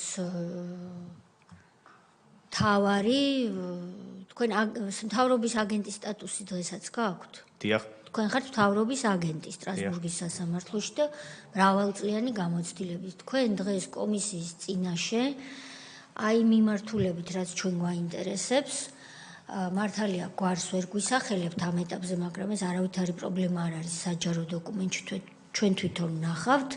ოქმისთვის მჭირდება გვიდასტურებთ, რომ ამ მიმართულებით ჩვენ ჩავხედოთ კონკრეტულად აი ამ საქმეს. დიახ. სიპოლსი საქართველოს წინააღმდეგ. მაშინ სანამ დაგვტოვებთ, ალბათ გექნებათ რამდენიმე წუთი, იქნებ საქმის ნომერი დაგვიტოვოთ და და დანარჩენს ჩვენ თვითონ გადაწყვეტილებაში ვნახავთ, მაგრამ ოფიციალურად დაუქმდება, ოქმს ვინც ადგენს იმის საყურადღებო თუ აზუსტებ, რომ საქართველოს მთავრობის აგენტი ადამიანის უფლებათა ევროპულ სასამართლოში მიიჩნევს, რომ ამ მიმართულებით ჩვენ ყურადღება უნდა გავამახვილოთ საქმეზე სიპოლსკი საქართველოს წინააღმდეგ. მადლობა. კი ბატონო, შემდეგი კითხვა იყო ICJ-ზე, ამაზე გავეცი პასუხი. ბატონის ოძარის კითხვა 7 მილიონიდან, ასევე მათ შორის შედიოდა მორიგებები, რა იყო მორიგებების მიზანი და რა შედეგი ააცილა სახელმწიფოს. მორიგების მიზანი იყო, როდესაც სტრასბურგის სასამართლო რაღაც საქმეზე გადაწყვეტილებას გამოიტანს და წარმოებაში აქვს სახელმწიფოს მსგავსი იდენტური ბევრი სხვა საქმე, რომელზეც უკვე დადგენილია ფაქტობრივი გარემოებები, იუსტიციის სამინისტროს და მთავრობის მიზანი იყო ის, რომ აღარ შესულიყო დამატებით განხილვაში იმ თემებზე, რადგან უკვე დადგენილი იყო ფაქტობრივი გარემოებები და როგორღაც, ასე ვთქვათ, შეიძლება ითქვას, მინიმიზაცია მოეხდინა იმ ზიანის, რაც შეიძლება სახელმწიფო ბიუჯეტს მისთქომოდა და აი ამ მორიგებების წყალობით საკმაო რაოდენობის მორიგება გაფორმდა. შედარებით ნაკლები კომპენსაცია დაეკისრა სახელმწიფოს, ვიდრე დაეკისრებოდა იმ შემთხვევაში, თუ დავას ბოლომდე აწარმოებდა და უკვე კიდევ ერთხელ დაადგინდა მორიგეჯერ დაადგინდა ევროპული სასამართლო გადაწყვეტილებას, ან მორიგებების მიზანი სხვებს შორის ესეც იყო, რომ სახელმწიფო ბიუჯეტზე, ასე ვთქვათ, დაწოლა უფრო შემცირებულიყო იმ საქმეებში, სადაც გარანტირებულად საქართველო წააგებდა დავებს. რამდენად წინ დაგვხვდათ ეს პასეს რეზოლუცია, უკვე აღვნიშნე, რომ წინ დაგვხვდა იმ გათვლით, რომ ფაქტობრივად ეს იყო პირველი შეფასება ომის დაწყებასთან დაკავშირებითაც და შესაძლო საერთაშორისო სამართლის და ომის დანაშაულების ჩადენასთან დაკავშირებით პირველი იყო ეს რეზოლუცია, შემდეგ ამ რეზოლუციით იხელმძღვანელა ტალიანის კომისიამ და ტალიანის კომისიაში გადავიდა იგივე შეფასებები და ეს ყველაფერი, რა თქმა უნდა, ყველა საერთაშორისო სასამართლოსთვის იყო სახელმძღვანელო დოკუმენტები. არც ერთი საერთაშორისო სასამართლო ეხლა არ ამბობს, რომ ამ მტკიცებულებებს დაეყრდნო მხოლოდ როცა გადაწყვეტილება მიიღო, მაგრამ თავის გადაწყვეტილებებში სტრასბურგის სასამართლო აი ამ ყველა წინარე დოკუმენტზე, რა თქმა უნდა, აანალიზებს, ვჯელობს და შემდეგ ისე იღებს ხოლმე გადაწყვეტილებას, როგორც სტრასბურგის, ისე ჰააგის სასამართლო. შესაბამისად, პირველი შეფასება სწორედ აი აქ გაკეთდა და აქ მნიშვნელოვანი იყო ისიც, რომ ქართული მხარე აღიარებდა ეს სასამართლოსთვის, ეხლა როცა სამართლის წარმოება მიმდინარეობს, როდესაც ერთ-ერთი მხარე რაღაცას აღიარებს, ეს სასამართლოს ყოველთვის, როგორც შიდა სასამართლოს, ისე საერთაშორისო სასამართლოს უმარტივებს, რომ რაღაც დადგენილ ფაქტობრივ გარემოებად ჩათვალოს. თუ მხარე რაღაცას აპროტესტებს, უკვე უფრო მეტი მსჯელობა სჭირდება და აი ამ კუთხით იყო ძალიან რთული შემდეგ საქმის წარმოება, რადგან ქართულ მხარეს აღიარებული ჰქონდა ფაქტობრივად ამაზე ხელმომწერა და ჩვენ მერე წლები დაგვჭირდა გვემტკიცებინა, რომ მაშინდელი ხელისუფლების მხრიდან რაღაცაზე ხელმოწერა შეიძლება არ ნიშნავდა რაღაც, რომ ის ფაქტობრივი გარემოებები ნამდვილად ასე მოხდა და ქართველმა ჯარისკაცებმა ნამდვილად ჩაიდინეს დანაშაული. თუმცა წლების მერე საბედნიეროდ ეს მოხერხდა, თუმცა რისკი იყო, რომ შეიძლება ვერ მოხერხებულიყო და საბოლოოდ ის შედეგი დამდგარიყო, რაც ამ რეზოლუციაში წერია. იგივე შეეხება ბათუ ქუთელიას ინტერვიუზე მკითხეთ. ბათუ ქუთელიას ინტერვიუ უკვე აღვნიშნე, რომ პირდაპირ ციტირებულია და გადატანილია სტრასბურგის სასამართლოში, როდესაც აი ქართული დასახლებული პუნქტების დაბომბვაზე საუბარი, ვის მხრიდან შესაძლოა დაბომბილიყო ნამდვილად რუსების მხრიდან თუ რაიმე შეცდომის თუ სხვა გარემოების გამო შეიძლება ქართული ჭურვებიც ჩამოვარდნილიყო, ეს პირდაპირ არის გადატანილი სტრასბურგის გადაწყვეტილებაში. რომ არ გვეთანამშრომლა ICC-სთან, რა შეიძლება მომხდარიყო, თანამშრომლობდა თუ არა რუსეთი. რუსეთი თანამშრომლობდა მთელი ამ კი ბატონო. იმ პერიოდში, სანამ ჩვენი გუნდი გადმოიბარებდა ამ საქმეს, ვერ გეტყვით ზუსტად რა სახის თანამშრომლობა მიმდინარეობდა, თუმცა შეგვიძლია გითხრათ, რომ ძალიან საწყის ეტაპზე იყო ფაქტობრივად ჰააგის სასამართლოს რაიმე ღირებული დოკუმენტაცია არ ქონდა, რადგან 2015 წლიდან და უფრო მეტად 2016 წლიდან დაიწყო აი ეს თანამშრომლობა უფრო ინტენსიურად და ამის შემდეგ მოგვიწია ჩვენ მთელი რიგი სრული, ასე ვთქვათ, მასალების მიწოდება.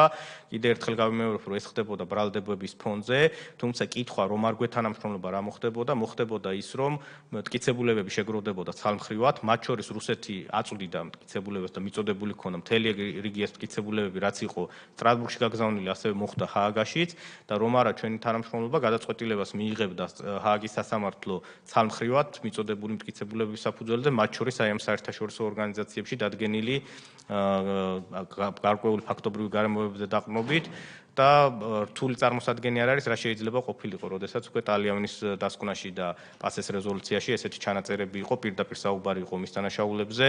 ძალიან დიდი ალბათობა შეიძლება ყოფილიყო, ეხლა რაღაც რო არ ვიმარჩიელოთ, რომ როგორც მინიმუმ ერთი რაღაც დარღვევა გამოკვეთილიყო ქართული მხრიდან, ომის დანაშაულის ჩადენის.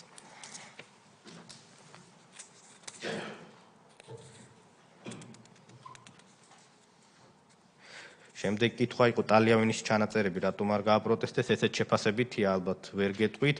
რაიმე მტკიცებულება კიდევ ერთხელ ვიტყვი, რომელიც ამას გააქარწყლებდა დოკუმენტურად, ჩვენ წინ არ დაგვხედრია. რუსეთის წინააღმდეგ თუ იყო მსგავსი საჩივრები შესული, რაც იყო საქართველოს წინააღმდეგ 3300 საჩივარი, რუსეთის წინააღმდეგაც იყო კი ასეთი საჩივრები შეტანილი, თუმცა აქ მნიშვნელოვანია ის, რომ რადგან საქართველოს ხელისუფლებას ჰქონდა შეტანილი რუსეთის წინააღმდეგ, სტრასბურგის სასამართლომ საუბარია იმ დავაზე, რომელიც ჩვენ 2021 წელს მოვიგეთ, სტრასბურგის სასამართლომ ფაქტობრივად აი ამ საქმეს მიანიჭა გადამწყვეტი მნიშვნელობა, აქ დაადგინა დარღვევა და ინდივიდუალურ საქმეებზე ფაქტობრივად მხოლოდ ციტირება დაჭირდა, მითითება იმაზე, რომ რუსეთი უკვე არ ღვევდა ადამიანის უფლებებს 2008 წლის ომის დროს. ისკანდერზე იყო შემდეგ მეტი დეტალი და მოგახსენეთ თუ კიდე რამე კონკრეტული დაგაინტერესებთ, მზად ვარ გიპასუხოთ. ქუთელიას გარდა იყო თუ არა სხვა მაღალჩინოსნების განცხადებები, რომელიც გამოყენებულ იქნა. ესე პირდაპირ ციტირებული რომელიმე მაღალჩინოს განცხადება არ ყოფილა, თუმცა რუსეთი აქტიურად წარადგენდა ხოლმე სატელევიზიო ინტერვიუებს, რომელიც ხდებოდა ომის მიმდინარეობის დროს თუ მის შემდეგ ხალხეული პოლიტიკოსების მხრიდან, მათ შორის აქტიურად ხდებოდა გამოყენება იმ კადრების, რომელიც პირდაპირ ეთერში გადაიცემოდა, როდესაც საბრძოლო მოქმედებები დაიწყო და артиლერიის გამოყენება ხდებოდა. ყველა ეს კადრი, რომელიც ომის მიმდინარეობის დროს ქართულ სატელევიზიო სივრცეში გაჩნდა და მათ შორის მაღალჩინოსნები საუბრობდნენ, წარდგენილი იყო ციტირების სახით, რომელსაც პირდაპირ დაეყრდნობოდა ქუთელი არის ესე სახელობითად მოხსენიებული გადაწყვეტილებაში. სატელევიზიო კადრები არის აქ მაშინ მტკიცებულებად წარდგენილი, ხო? კი, სატელევიზიო კადრები არსებობს, რა თქმა უნდა, იმ დროის. საქმეში აგზავნიდნენ, ახლა ნახეთ როგორ არის, ანუ თვითონ ორივე სასამართლო რა დოკუმენტაციას ინახავს საქმეში, ეს მხარეებისთვის ჩვენთვის ხელმისაწვდომი არ არის. იგზავნება, იქ აანალიზებენ და გადაწყვეტილებაში ის ეყრდნობა და უშუალოდ ციტირებს იმას, რასაც ჩათვლის, რომ იმ კონკრეტული გადაწყვეტილებისთვის იყო აუცილებელი. საქმის გარემოებში ეს ყველაფერი საჯაროდ ხელმისაწვდომ წყაროებსაც ეყრდნობა პირდაპირ მათ შორის და რა თქმა უნდა, ამას მხედველობაში იღებენ, თუმცა ახლა იქ დაარქივებული არის თუ არა ეს, ამას ვერ გეტყვით, იმიტომ რომ შიდას. ეხებოდა წარდგენილი იყო თუ არა და ხო დაარქივებულია თუ არა, სხვა საკითხია. და თქვენთვის ხო ცნობილი იყო მოწინააღმდეგე მხარის პოზიცია და ეს მტკიცებულებები, რასაც მიუთითებენ. ამ მტკიცებულებებში იყო ეს სატელევიზიო არქივი, ხო? სატელევიზიო არქივზე მითითება კეთდებოდა, კი. ეთნიკური წმენდა 2008 წლამდე რატო ვერ დადასტურდა, რა მტკიცებულებები არ იყო წარდგენილი. აქ დისკრიმინაციაზე და ეთნიკურ წმენდაზე იყო საუბარი. სასამართლომ ორი კუთხით შეაფასა ICJ-მ ეს მიმართულება. ერთი შეაფასა იმ კუთხით, რომ რამდენად სწორად იქნა მოძიებული და წარდგენილი ყველა ის რეზოლუცია თუ დოკუმენტი, რომელიც აი 90-იან წლების ეთნიკურ წმენდაზე თუ შემდეგ დისკრიმინაციაზე იყო მიღებული. სასამართლომ ჩათვალა, რომ ერთი მხრივ ეს არ იყო საკმარისი მტკიცებულებები იმისთვის, რომ მას დაედგინა დარღვევა და მეორე მხრივ თავარი არგუმენტი იყო ის, რომ ქართულმა მხარემ ვერ აჩვენა, რომ ყველა ამ საკითხზე ერთ-ერთი პროცედურულად მნიშვნელოვანი საკითხი იყო, ყველა ამ საკითხზე სამართლებრივი პრეტენზია როდესმე წაუყენა საქართველოს, რუსეთის ფედერაციას. ანუ ერთი არის, რომ შეიძლება რაღაც რეზოლუცია გამოდის, ან ვიღაც რაღაცას ამბობს, ან იცის, მაგრამ მეორე არის, რომ ამას სამართლებრივად მიხედო, პროცედურა დაიწყო და პრეტენზია მინიმუმ სამართლებრივად რაც არის სწორად გამართული, ის წაუყენა. ან ფაქტობრივად ICJ-მ თქვა, რომ 2008 წლის ომამდე საქართველოს რუსეთის წინააღმდეგ იურიდიულად სამართლებრივად არანაირი პრეტენზია არ წაუყენებია. მხოლოდ აი ომის შემდეგ დაიწყო რაღაც საჩივრების შეტანა. ამ მთელი ეს პერიოდი ICJ-მ თქვა, რომ საქართველოს არც კი უცდია, რომ ედავა რუსეთის წინააღმდეგ ან რაღაც პრეტენზია ქონოდა. თუმცა ეს ნაწილიც აქ შეიძლება აღინიშნოს, რომ ჩვენ მოვახერხეთ მათ შორის აი ამ პერიოდის შევსებაც, იმ დანაკლისის შევსებაც, რაც იყო ICJ-ის გადაწყვეტილებაში, რომ ამ პერიოდში დარღვევები ვერ დაფიქსირდა, შემდეგ იყო ინდივიდუალური საქმეები.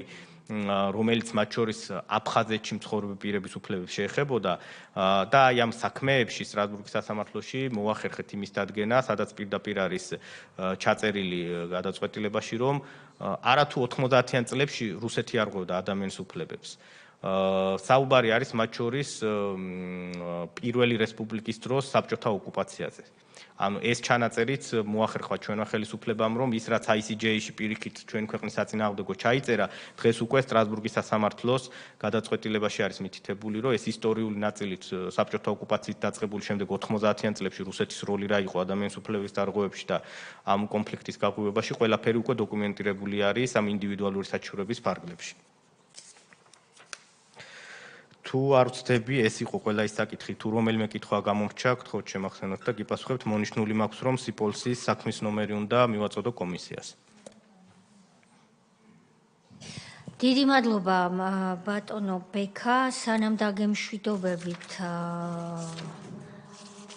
ერთი რამ მინდა გთხოვოთ, თქვენ ბრძანეთ ასეთი რამ. რომ აი როდესაც წევრები გეკითხებოდით რამდენად რთული იყო იმ ყველაფრის გადალახვა, მტკიცებულებები არ არის, ომი ტელეფონით აწარმოალა მის მავანმა 10 აგვისტოს ბრძანება დედანი არ არის, გაეროში უშიშროების საბჭოს არქივში გვჭირდება დოკუმენტების ძიება ქართულ ხალხს, რომ დავამტკიცოთ, რომ ოკუპანტის სახელმწიფოს რუსეთის ფედერაციის პირისპირ ჩვენ ვართ მართლები და არა თავად და ასე შემდეგ. თქვენ ბრძანეთ, რომ ძალიან რთული, აი ეს ტერმინი იხმარეთ, იყო ეს ყველაფერიო და რისკი არსებობდა, რომ ვერ მოხერხებულიყო, ასე ვთქვათ, ამის შეტრიალება. იყო თუ არა სამუშაო დღეები, როდესაც თქვენ, იმიტომ რომ მაშინ თქვენ იყავით ასევე მთავრობის აგენტი, რომ ეს თქვენ გეჩვენებოდათ, რომ საერთოდ გადაულახავია. გქონდათ ასეთი განცდა თავიდან. იყო ალბათ, რადგან ყველაზე ალბათ რას ნიშნავს, იყო თუ არის? კი, გეტყვით რას გულისხმობ. ყველაზე რთული იყო იმის გადალახვა, რომ ერთობლიობაში საქართველოს მოუწია ორი მიმართულებით მტკიცებულების შეგროვება და საკუთარი ინტერესების დაცვა. მთავარი გამოწვევა იყო, რომ ჩვენ რასაც რუსეთს ვედავებოდით, ის დაგვემტკიცებინა და ეს მათ შორის ისკანდერის მოძიება და სხვა მტკიცებულების მოძიება იყო ცალკე მიმართულება და მეორე იყო ეს 3300 საჩივარი, რომელზეც საუბრობდით. მთავარი გამოწვევა, რის გადალახვაც იყო დასაფიქრებელი და ძალიან რთულად ჩანდა, იყო ის, რომ 3300 საჩივრიდან ერთი საქმეც რომ წაეგო საქართველოს. აი თუნდაც სიპოლსის საქმე რო წაეგო და დანარჩენი 3000 რაღაც მოგვეგო, ხო? საბოლოოდ დამტკიცდებოდა ის, რასაც ხელი მოაწერეს პასეს რეზოლუციაში, რომ მოხდა ომი და ორივე მხარე რაღაცას არ ღვევდა. აი ყველაზე ესეთი დიდი სირთულე ჩემი გადმოსახედიდან იყო ის, რომ ერთი მხრივ მოგეგო იმ ნაწილში, რაში ჩვენ რუსეთს ედავებოდი და მოგეგო დიდწილად და ყველა დარღვა დაგედგინა, მაგრამ მეორე მხრივ არ წაგეგო არც ერთი საქმე.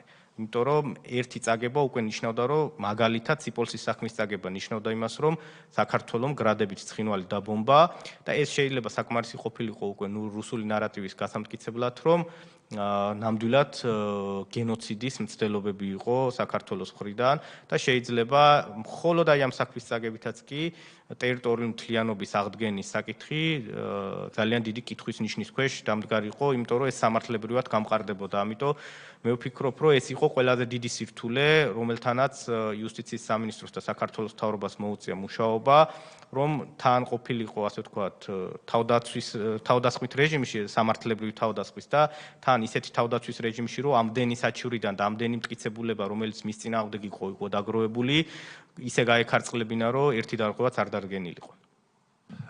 დაზუსტება მინდა, კარგად ვერ გავიგე და ვერ მივხვდი, რაც თქვით.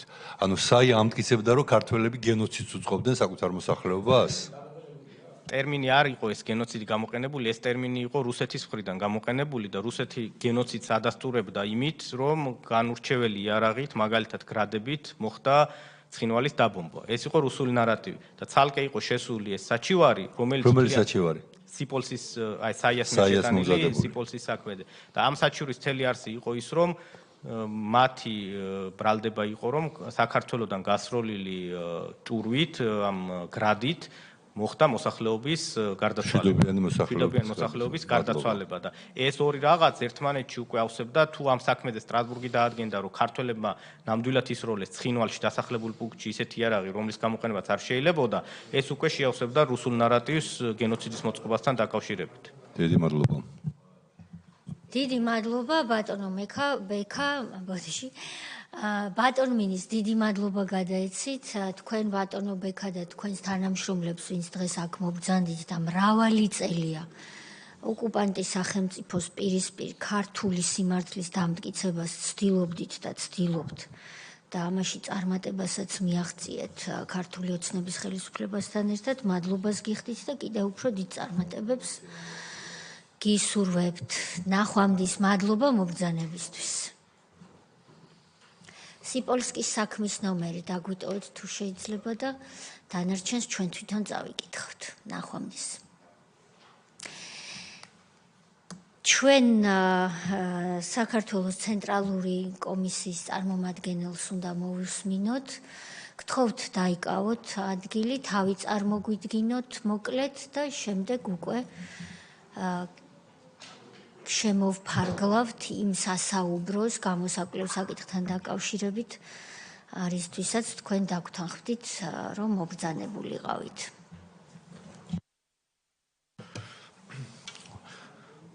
მოგესალმებით, მივესალმები კომისიის წევრებს, აპარატის თანამშრომლებს, ასევე საზოგადოებას, რომელიც თვალს გვადევნებს. მე ვარ გიორგი სანტურიანი, წარმოადგენ საქართველოს ცენტრალურ საარჩევნო კომისიას, ვარ მიმდინარე წლის იანვრიდან აპარატის უფროსი ამავდროულად ვარ ასევე იურიდიული დეპარტამენტის ხელმძღვანელი. ბატონო გიორგი, უღმესი მადლობა მობრძანებისთვის თქვენს ხელმძღვანელს ცესკოს თავმჯდომარეს ბატონ გიორგი კალანდარიშვილს მთელი კომისიის სახელით ვუხდით მადლობას. ვინაიდან თქვენ უკვე მოისმინეთ თქვენი წინამორბედი გამომსვლელის მონაწილეობას ხდომაში და ნახავდით რომ უწყებების მიერ მოწოდებული თუნდაც მოკლე, მაგრამ ფაქტებზე დაფუძნებული ინფორმაცია რაც არ უნდა იყოს წარმოდგენილი ისეთი ფაქტები, რაც ჩვენ ისედაც შეიძლება ვიცოდეთ, ან გვცოდნოდა და ასე ვთქვათ, მიგვავიწყდა, ან საზოგადოებას დაავიწყდა კიდეც ეს ძალიან მნიშვნელოვანია ამგვარი ფაქტები იმისთვის, რომ ჩვენ სათანადო სტარტი გქონდეს სამუშაოდ და იმ მოკლე ვადაში, რაც პარლამენტმა დაგვიდგინა გამოსაკვლევ საკითხთან მიმართებაში მაქსიმალური ფაქტები შევაგროვოთ და რაც მთავარია შეფასებები გავაკეთოთ. რომ შემოვსაზღვროთ თქვენი ასე ვთქვათ გამოსვლა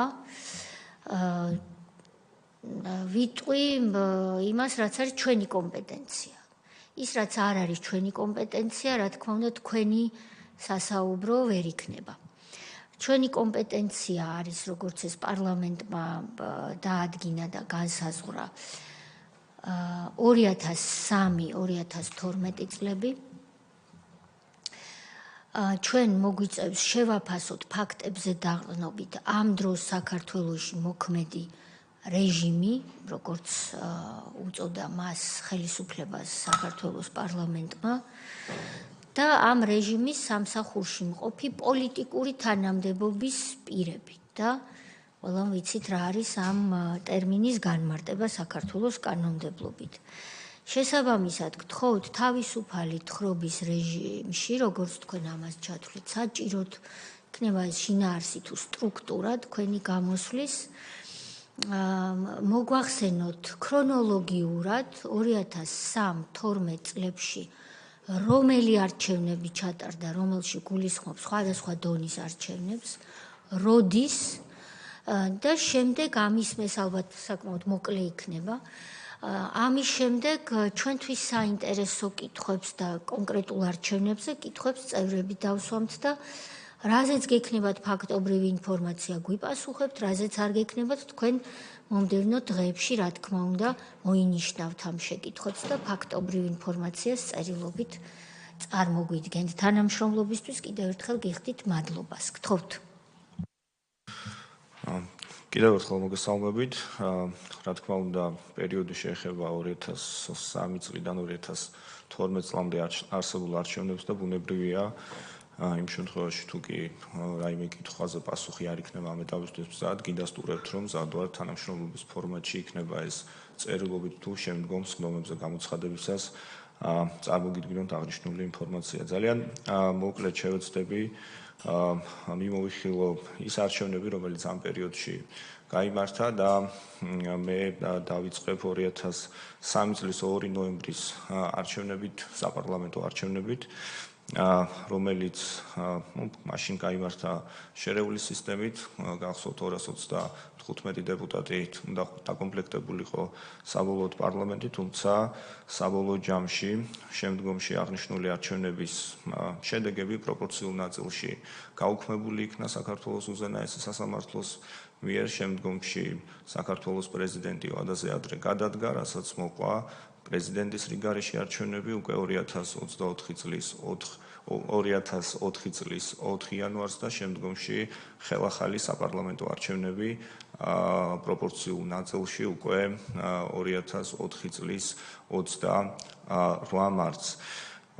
შემდგომში აღნიშნული არჩევნებიც, ხელახალი არჩევნებიც წარიმართა იმავე სისტემით, როგორც უნდა წარმართულიყო 2003 წელს და საბოლოოდ არჩეული იქნა 150 დეპუტატი. ბარიერი იყო 7%-იანი და ბარიერი გადალახა ორმა სუბიექტმა, ეს იყო ნაციონალური მოძრაობა დემოკრატები და მემარჯვენე ოპოზიცია მრეწველები ახლები. ამის შემდგომ ჩატარდა 2006 წელს მუნიციპალური არჩევნები, საკრებულოს არჩევნები და აღნიშნულ არჩევნებშიდაც ფაქტობრივად სრული უმრავლესობა შესაბამისად ნაციონალური მოძრაობის კანდიდატების მიერ იქნა მოპოვებული. შემდგომში რაც შეეხება 2004 წლის 4 იანვრის არჩევნებს, აღნიშნული არჩევნები რიგარეში არჩევნების ფორმატში წარიმართა და აბსოლუტური უმრავლესობა უკვე შემდგომ საქართველოს პრეზიდენტმა მიხეილ სააკაშვილმა მოიპოვა. 2006 წლის არჩევნების შემდგომ უკვე 2008 წელს ჩატარდა ორი არჩევნები, როგორც საპრეზიდენტო არჩევნები, ასევე საპარლამენტო არჩევნები. საპრეზიდენტო არჩევნები 2008 წელსაც რიგარეში საპრეზიდენტო არჩევნების ფორმატში წარიმართა და საბოლოოდ გამარჯვება ასევე მოიპოვა საქართველოს შემდგომში ასევე პრეზიდენტმა მიხეილ სააკაშვილმა, ხოლო მეორე ადგილი დაიკავა გაერთიანებული ოპოზიციის კანდიდატმა ლევან გაჩეჩილაძემ. რაც შეეხება ამავდროულად მნიშვნელოვანი იყო, რომ 2008 წლის 5 იანვრის საპრეზიდენტო არჩევნების პარალელურად ასევე იყო პლებისციტი, რომელზედაც განიხილებოდა ესე ვთქვათ საკითხი საპარლამენტო არჩევნების გაზაფხულზე ჩატარებასთან დაკავშირებით და ამორჩეველმა მხარი დაუჭირა აღნიშნულ საკითხს და შემდგომში არჩევნებიც დანიშნული იქნა 2008 წლის 21 მაისს.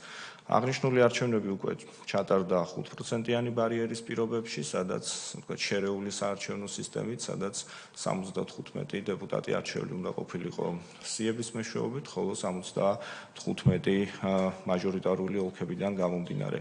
სულ ბარიერი გადალახა 3 საარჩევნო სუბიექტმა, ერთიანი ნაციონალური მოძრაობა გამარჯვებული საქართველოსთვის, გაერთიანებული ოპოზიცია და გიორგი თარგამაძე ქრისტიან დემოკრატები. შემდგომში უკვე ასევე 2010 წელს წარიმართა მუნიციპალური არჩევნები, თბილისში წარიმართა მერის არჩევნები პირდაპირ წესით და სადაც არჩეული იქნა გიორგი უგულავა და შემდგომში უკვე 2010 წლის შემდეგ წარიმართა უკვე 2012 წლის 1 ოქტომბრის არჩევნები, სადაც ასევე შერეული საარჩევნო სისტემით 5%-იანი ბარიერის პირობებში, სადაც 73 დეპუტატი უნდა არჩეულიყო მაჟორიტარული საარჩევნო სისტემით, ხოლო 77 პროპორციული საარჩევნო სისტემით. გაიმარჯვა საარჩევნო სუბიექტმა ბიძინა ივანიშვილი ქართული ოცნება და მეორე ადგილი სულ ბარიერი გადალახა ორმა სუბიექტმა და მეორე ადგილი დაიკავა ერთიანი ნაციონალური მოძრაობა მეტი სარგებელი ხალხს. ძალიან მოკლედ ამავდროულად ამავე პერიოდში იყო შუალედური არჩევნები, თუმცა შუალედურ არჩევნებთან დაკავშირებით თუ კი რაიმე კითხვა იარსებებს შემდგომში დავაზუსტებ. დიდი მადლობა ბატონო გიორგი. მე მაქვს 3 შეკითხვა, რომელიც ამ სხვადასხვა არჩევნებს ეხება. პირველი კითხვა ეხება 2004 წლის 28 მარტის არჩევნებს. ეს არის განმეორებითი, ხომ ასეა? განმეორებითი საპარლამენტო არჩევნები.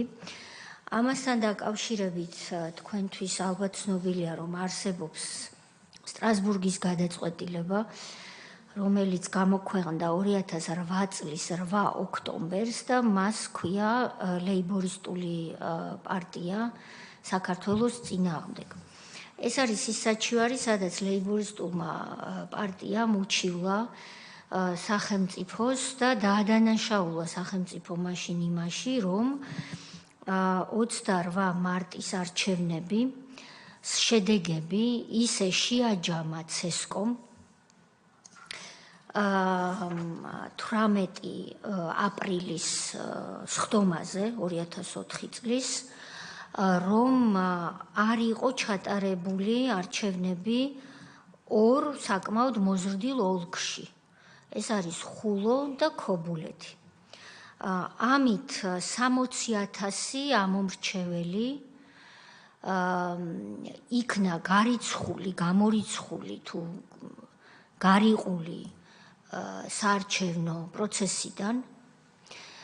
მიუხედავად იმისა და მათ რეალურად წაერთვათ უფლება არჩევნებში მონაწილეობის, რაც არის კონსტიტუციით უზრუნველყოფილი უმნიშვნელოვანესი უფლება. მიზეზი და მე ვხელმძღვანელობ ამ შემთხვევაში იმ უტყუარი დოკუმენტით, რომელიც არის კანონიერ ძალაში შესული და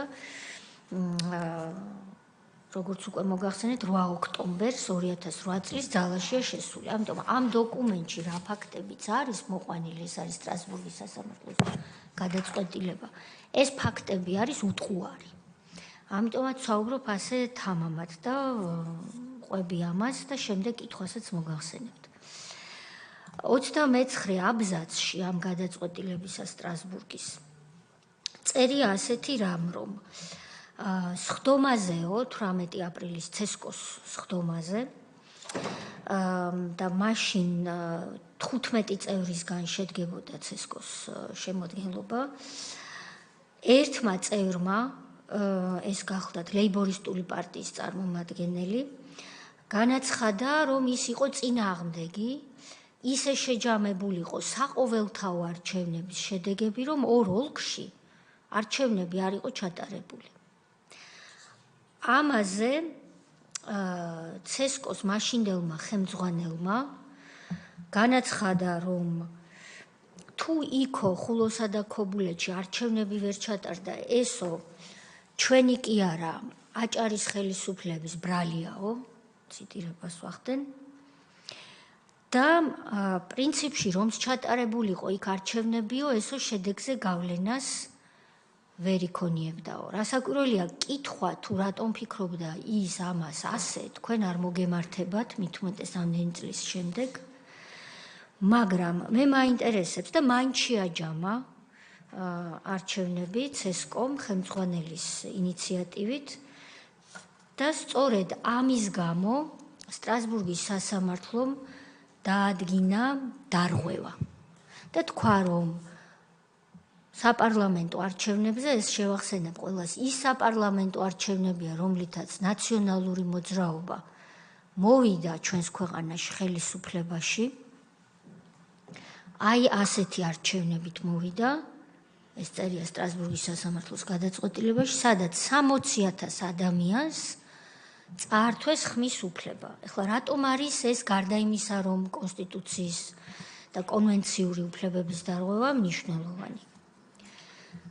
ლეიბორისტულმა პარტიამ ასე შეჯამებულ არჩევნებში 6.01% მიიღო, მაშინ, როდესაც, როგორც თქვენვე დაადასტურეთ და ასე იყო ნამდვილად, 7% იყო ბარიერი.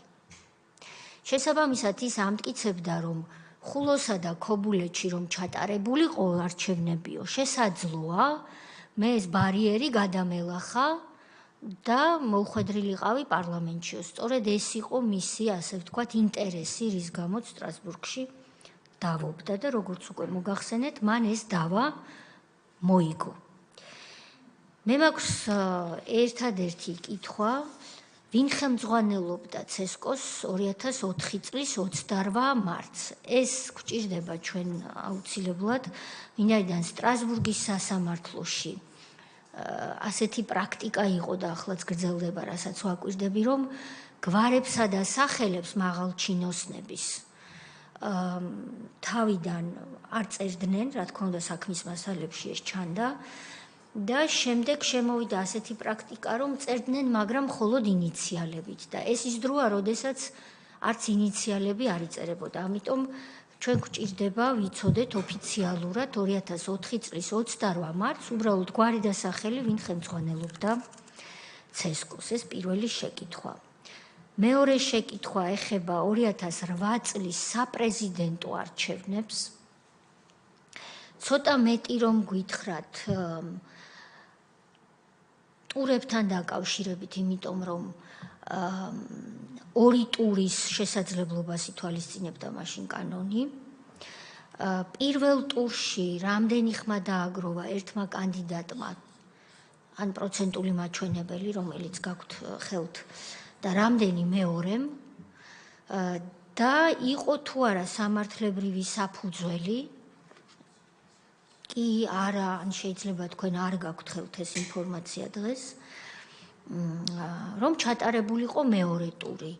ამას იმიტომ ვკითხულობ, რომ საყოველთაოდ გავრცელებული აზრია, ასე ქვია ხოლმე, რაც არ არის სამართლებრივად დადასტურებული, მაგრამ საყოველთაოდ გავრცელებული აზრები არსებობს, რომ თითქოს მაშინდელმა CESCO-მ მეორე ტური მოცემულ კანდიდატს, ანუ მეორე ადგილზე გასულ კანდიდატს, რომელიც ამტკიცებდა, რომ სინამდვილეში პირველ ადგილზე გავედი პირველ ტურშიო, მეორე ტური, როგორც საზოგადოება ამბობდა, მოჰპარა. და მეორე ადგილზე გასული, ოფიციალურად მეორე ადგილზე გასული კანდიდატი ამბობდა, რომ მეორე ტური ჩავატაროთ, რომ საზოგადოების რეალური განწყობა გამოვლინდესო. შესაბამისად, მე თქვენ რა თქმა უნდა შეფასებას არ გთხოვთ, იმიტომ რომ უწყებები აქ შეფასებისთვის არ მობრძანდებიან ხოლმე, არამედ მე ორ ტურთან დაკავშირებით, ორი ტურის შესაძლებლობასთან დაკავშირებით, ორი კანდიდატის მაჩვენებლებთან დაკავშირებით, პირველ ტურთან დაკავშირებით, რომლითაც დასრულდა არჩევნები, მეტი ინფორმაცია რომ მოგვაწოდოთ. მესამე არჩევნები ეხება 2012 წლის 1 ოქტომბრის არჩევნებს და უფრო ზუსტად წინარე პერიოდს. მე გავხდით სტრასბურგში რამდენიმე დღის წინ და გერმანელი დეპუტატი შვაბე წამოდგა ასამბლეაზე და პლენარულ სხდომაზე განაცხადა სამარცხვინოდ, რომ ვეთანხმებიო იმ მოსაზრებასო, რომ 2024 წელს საქართველოში არჩევნების დღეს არჩევნები არ გაყალბებულაო. მაგრამ არჩევნების შედეგები პრობლემაა იმის გამო, რაც ხდება არჩევნების შემდეგ ქუჩაშიო. ეს არის სამარცხვინო განცხადება და ანგაჟირებული პოლიტიკურად და მიკერძოებული. ეხლა მე მაინტერესებს 2012 წელს რაც ხდებოდა არჩევნების დღემდე. რა შეგიძლიათ ამასთან დაკავშირებით ფაქტობრივი ინფორმაცია მოგვაწოდოთ და კონკრეტულად მაშინდელი აუდიტის სამსახურის საქმიანობა, რომელსაც პარტიების ნაწილში ხელმძღვანელობდა ქალბატონი ნათია მოგელაძე. როგორ არის თქვენთვის ცნობილი, რამდენად აისახებოდა CESCO-ს საქმიანობაზე, ვინაიდან იქ ხდებოდა დაბარება რიგითი ამომრჩევლების, მათდამი უდიერი და დამამცირებელი მოპყრობა, დაჯარიმება და ბოლომდე, ასე ვთქვათ, ეკონომიკურად შეჭირვებული, სადაც შეჭირვებული ოჯახების მძიმე მდგომარეობაში ჩაგდება, ქონებების წართმევა და ამომრჩევლების დაშინება. ასევე სატელევიზიო გამოსაყენებელი თებშების დაპატიმრება და ასე შემდეგ. ეს ქმნიდა იმ გარემოს, ბატონ შვაბეს თუ დაესესხები, რომელიც შემდეგ განაპირობებდა ცესკოს ასეთ თუ ისეთ ვითარებაში საქმიანობას და უკვე 1 ოქტომბრის არჩევნებისთვის აგებდა გზას, ასე ვთქვათ. რა გზას აგებდა, ამას ჩვენ შევაფასებთ შემდეგ და რამდენად ამ გზის დამგეგმავს რა გამოუვიდა და რა არ გამოუვიდა, მაგრამ თქვენს ნაწილში ხომ არ გაქვთ ინფორმაცია, ან თუ არ გაქვთ, მაშინ კითხვა მოინიშნეთ და მომავალში წერილობით მოგვაწოდეთ, რა ვითარებას ქმნიდა ცესკოს საქმიანობისთვის პარტიების სამსახურის ხელმძღვანელის ნათია მოგელაძის ამდაგვარი საქმიანობა. წევრებს ვთხოვ შეკითხვებს, შევაგროვოთ ეს შეკითხვები და ბატონი გიორგი თანმიმდევრობით გასცემს პასუხს, ან თუ გნებავთ შემდეგ დაუსვით შეკითხვა, როცა ისაუბრებს. ბატონი სოზარი. მოგესალმებით ბატონო გიორგი. რატომ შევარჩიეთ სწორედ ცესკოს წარმომადგენელი პირველივე სხდომაზე? იმიტომ რომ უბრალოდ რამდენიმე ამონ არის წავიკითხავ კონსტიტუციიდან მესამე მუხლი, საქართველოს არის დემოკრატიული რესპუბლიკა. სახელმწიფო ხელისუფლების წყაროა ხალხი. ხალხი ძალაუფლებას ახორციელებს თავისი წარმომადგენლების მეშვეობით. არავის აქვს უფლება მიითვისოს ხელისუფლება. ამიტომაც თუ არსებობს ეჭირო სადღაც ხელისუფლება მითვისებულია, აღარც დემოკრატია იქ და შეიძლება ვთქვათ, რომ ყველა უბედურება, თუნდაც იგივე წინამოხსენებელთან რაზეც ვლაპარაკობდით, შეიძლება იყოს გამომდინარე სწორედ აი ამ მითვისებიდან. თუნდაც ის კითხვები, რაც დაისვა იმ ორ ოლქთან დაკავშირებით. ეხლა მე იმდენად კითხვები კი არ არის, უბრალოდ რაღაცებს მოვყვები, რაც მე ვიცი, ვთქვათ, იგივე ჩემი გამოცდილებიდან გამომდინარე. დღეს, როდესაც პოლიტიკური პარტიებმა თქვეს, რომ არჩევნები გაყალბდა და არ შემოდიან პარლამენტში, თუმცა ვერც ერთი მტკიცებულება ვერ წარმოადგინეს. 2008 წლის არჩევნებზე ლაპარაკობდა ქალბატონი თეა და მე ვიტყვი რამდენიმე მტკიცებულებას, რაც ხდებოდა მაშინ, როგორც საქართველოს სახალხო დამცველმა, ჩვენ ჯერ ერთი დაკვირვებასაც წარმოებდით და მეორე გამოვითხოვეთ ვიდეო მტკიცებულებები, ვიდეოკამერების ჩანაწერები რამდენიმე ოლქიდან, რომელიც მაშინ თითქმის ყველა უბანზე ხდებოდა ჩაწერა რამდენიმე უბნიდან და მაგალითად დადასტურდა ასეთი ამბები.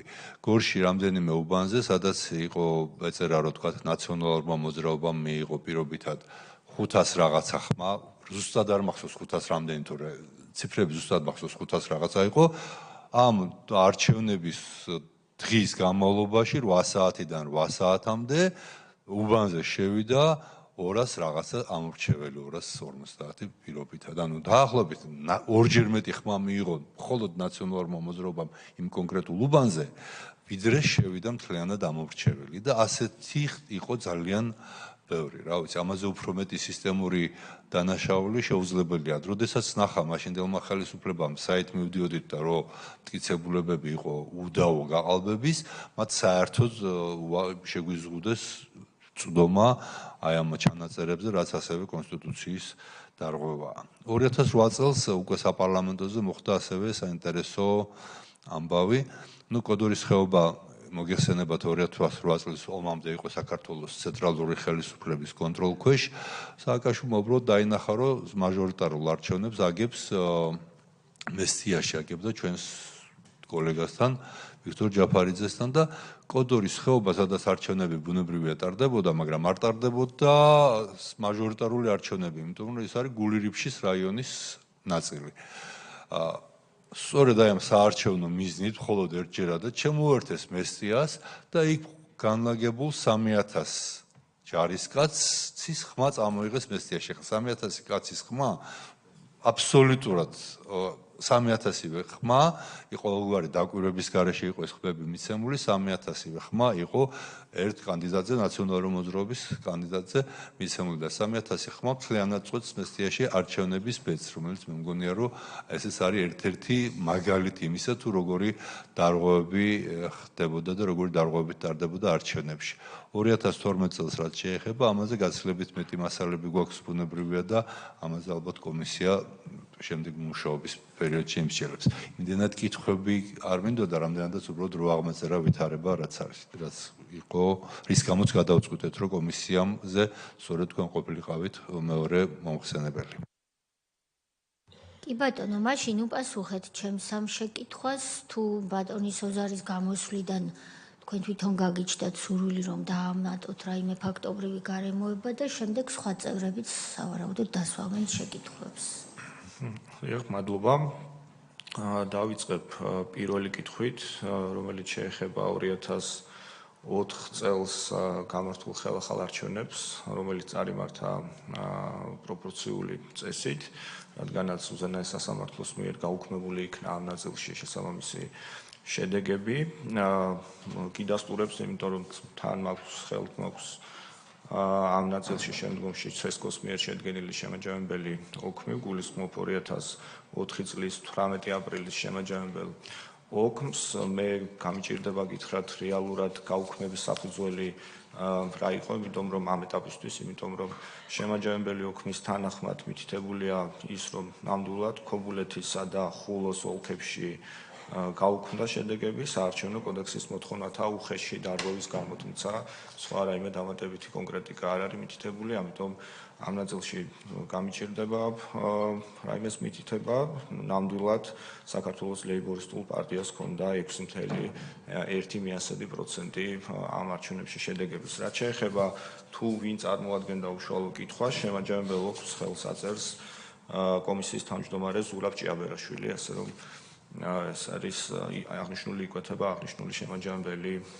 ოქმიდან. რაც შეეხება 2008 წლის საპრეზიდენტო არჩევნებს, საპრეზიდენტო არჩევნები წარიმართა ორტურიანი სისტემით 2004 წელს გამართული არჩევნებიც ითვალისწინებდა თუ კი ამგვარი სამართლებრივი მოცემულობა და ფაქტობრივი დადგებოდა, რომ მეორე ტური წარმართულიყო, ანუ 50+1 იყო საჭირო იმისთვის, რომ პირველ ტურში კანდიდატს გაემარჯვა. ამ შემთხვევაში 2008 წელს პირველივე ტურში გაიმარჯვა ბატონმა მიხეილ სააკაშვილმა და საბოლოოდ შედეგები არის ამგვარად. ბატონ მიხეილ სააკაშვილს აქვს 1,49,647 ამომრჩევლის ხმა, რაც იყო 53.45% და ბატონ ლევან გაჩეჩილაძეს ჰქონდა 509,111 ამომრჩევლის ხმა, რაც იყო 25.78%.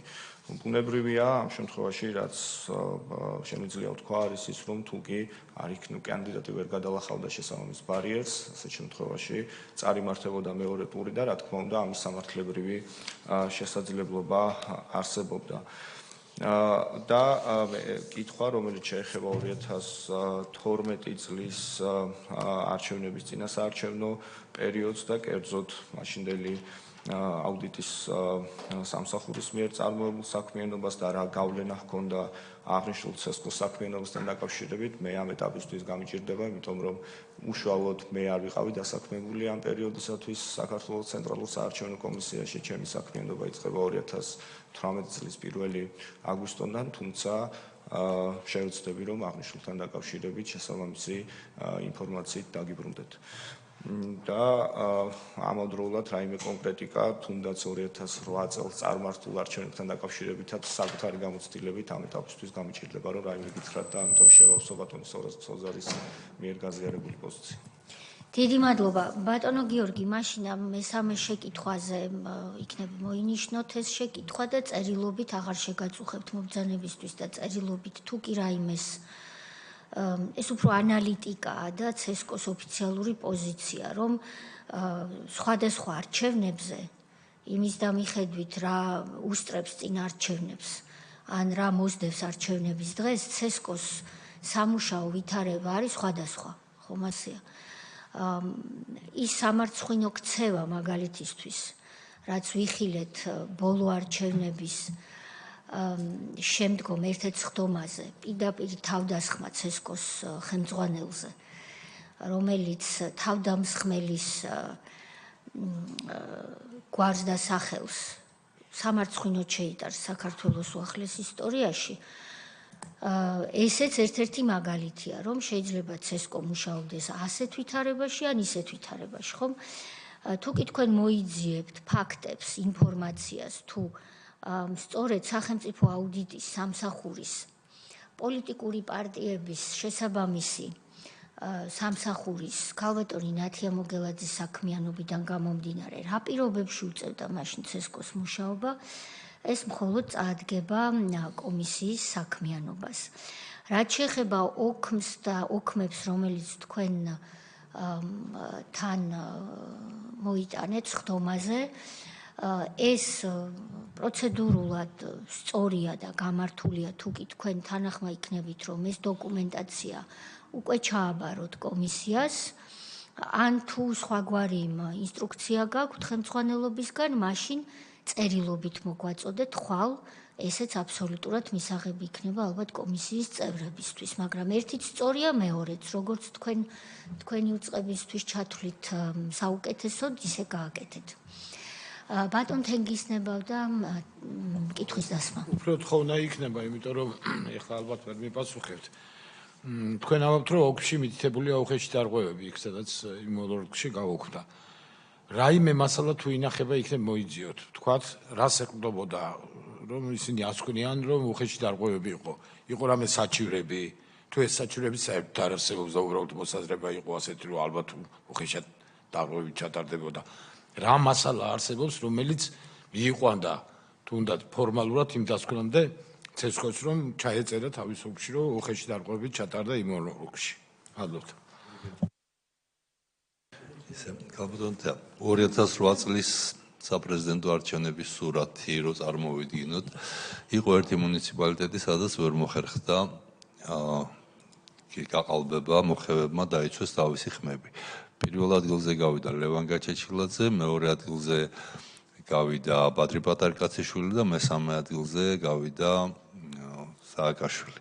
ხა საქართველოში იგივე სურათი არ იქნებოდა, მაგრამ თუნდაც ის წეღან რაც ვახსენე გორის მასალები, ის მეწყველებდა, რომ სააკაშვილი თუ პირველ ადგილზე გავიდოდა, მეორე ტური მაინც გარდაუვალი იყო, თუმცა დიდი შანსი იყო, რომ საერთოდაც პირველი ადგილი ლევან გაჩეჩილაძე ყოფილიყო და მეორე ტური სავარაუდოდ მაინც იქნებოდა საჭირო, უბრალოდ პირველ ადგილზე გასული ლევან გაჩეჩილაძის სახელმძღვანელობით. კი ბატონო, ბატონი თენგიზის შეკითხვას გავაგრძელებ, თქვენ უპასუხებთ, მაგრამ ამავე გადაწყვეტილებაში არის 129 აბზაცი, რომელშიც უკვე სასამართლო თავის გადაწყვეტილებას ამბობს, საუბარია სტრასბურგის გადაწყვეტილებაზე, იმასთან დაკავშირებით, რომ ბატონი ზურაბ ჭიაბერაშვილის ხელმძღვანელობით 2004 წლის 28 მარტს ხულოსა და ქობულეთის ამომრჩევლის აზრის გარეშე შეჯამდა ის საპარლამენტო არჩევნები, რომლის შედეგადაც ნაციონალური მოძრაობა მოევლინა ჩვენ სახელმწიფოს მმართველ ძალად მრავალი წლის განმავლობაში. სტრასბურგის სასამართლო ამბობს ასეთ რამეს. 129 აბზაცში. ხულოსა და ქობულეთში არჩევნების შედეგების გაუქმებით ცენტრალურმა საარჩევნო კომისიამ არამხოლოდ გადააჭარბა თავის უფლებამოსილებას, არამედ უფრო მეტიც ის ასე მოიქცა ისე და იმგვარად, რომ ყველანაირი შესაძლებლობა სამართლებრივი მისაგებლისა და სასამართლო გამოძიების გამორიცხა თავისი ქმედებით. ეს არის უმძიმესი აბზაცი, 129 აბზაცი, თქვენ გიყურებთ, თორემ თქვენ არაფერ ჟუვაში ხართ, რომელიც მაშინდელი ცესკოსა და მის ხელმძღვანელის მიმართ არის ბევრ სხვა მძიმე დასკვნებთან ერთად სტრასბურგის სასამართლოს გადაწყვეტილებაში, რომელიც კიდევ ერთხელ მინდა საზოგადოებისთვის განმარტო, რომ არის კანონიერ ძალაში შესული სოფლიოში ყველაზე ავტორიტეტული სასამართლოს საერთაშორისო სასამართლოს მიერ. ამავე გადაწყვეტილებაში და თავს აღარ შეგაწყენთ, ნათქვამია, რომ ცესკომ როდესაც თქვა, რომ ხულოსა და ქობულეთში არ არის საჭირო არჩევნების ჩატარება და ამ ხალხის აზრი არ გვაინტერესებს ისევ თვლით, რომ ნაციონალური მოძრაობა უნდა მოვიდეს ხელისუფლებაშიო. სტრასბურგის სასამართლომ დაადგინა, რომ ფაქტობრივი მტკიცებულებები არ ჰქონდა, ისე თქვა ეს. ანუ თქვენს კითხვაზე პასუხი 16 წლის წინ სტრასბურგის სასამართლომ გასცა. შესაბამისად, ეს არის ის, რაც ჩვენ უტყუარ მტკიცებულებად გამოგვადგება, თუმცა რასაკვირველია, ის ფაქტობრივი დამატებით ინფორმაცია, რაც თქვენ შესაძლოა გქონდეთ, ესეც ძალიან გვაინტერესებს.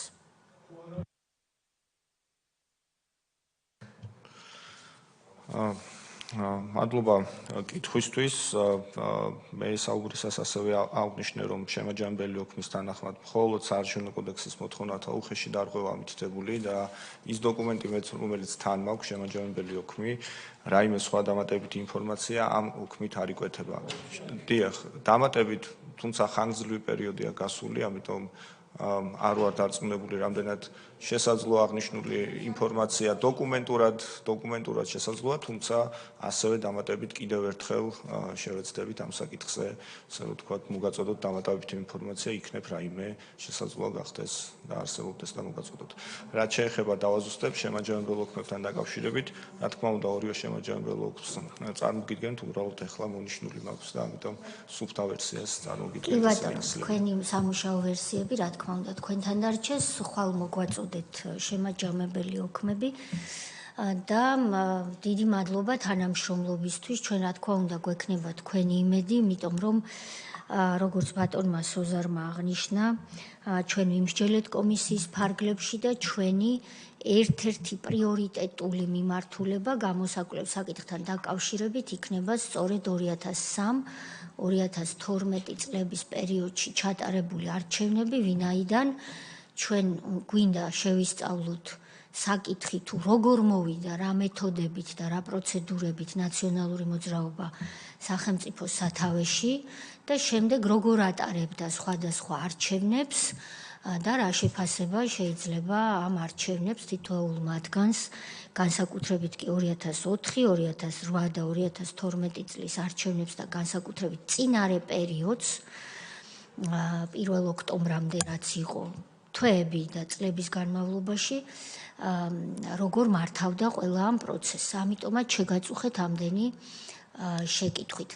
დიდი მადლობა მობრძანებისთვის, გისურვებთ წარმატებებს და მადლობას მოგახსენებთ იმ სრულიად უახლესი ტექნოლოგიებით არჩევნების ჩატარებისთვის 2024 წელს, რაც თქვენ დანერგეთ ჩვენს ევროპელ პარტნიორებთან დახმარებით, რომელთან დაკავშირებითაც რამდენიმე კვირის წინ სტრასბურგის საპარლამენტო ასამბლეის სრულიად მიკერძოებულ და თავდასხმით გარემოშიც კი, სადაც მე მომიწია ყოფნა, ვერავინ დამალა ის, რომ თქვენ მიერ ჩატარებული ელექტრონული არჩევნები არ გაყალბებულა და რაც მთავარია, ვერ გაყალბდებოდა, ვინაიდან იქ მყოფი დეპუტატები, რომლებიც თავს გვესხმოდნენ მხოლოდ იმიტომ, რომ არ მოწონთ ქართული ოცნება, ამბობდნენ კულუარულ საუბრებში, რომ ისინი თვითონ დაუკავშირდნენ იმ ევროპულ კომპანიებს, რომლებმაც თქვენი ელექტრონული სისტემის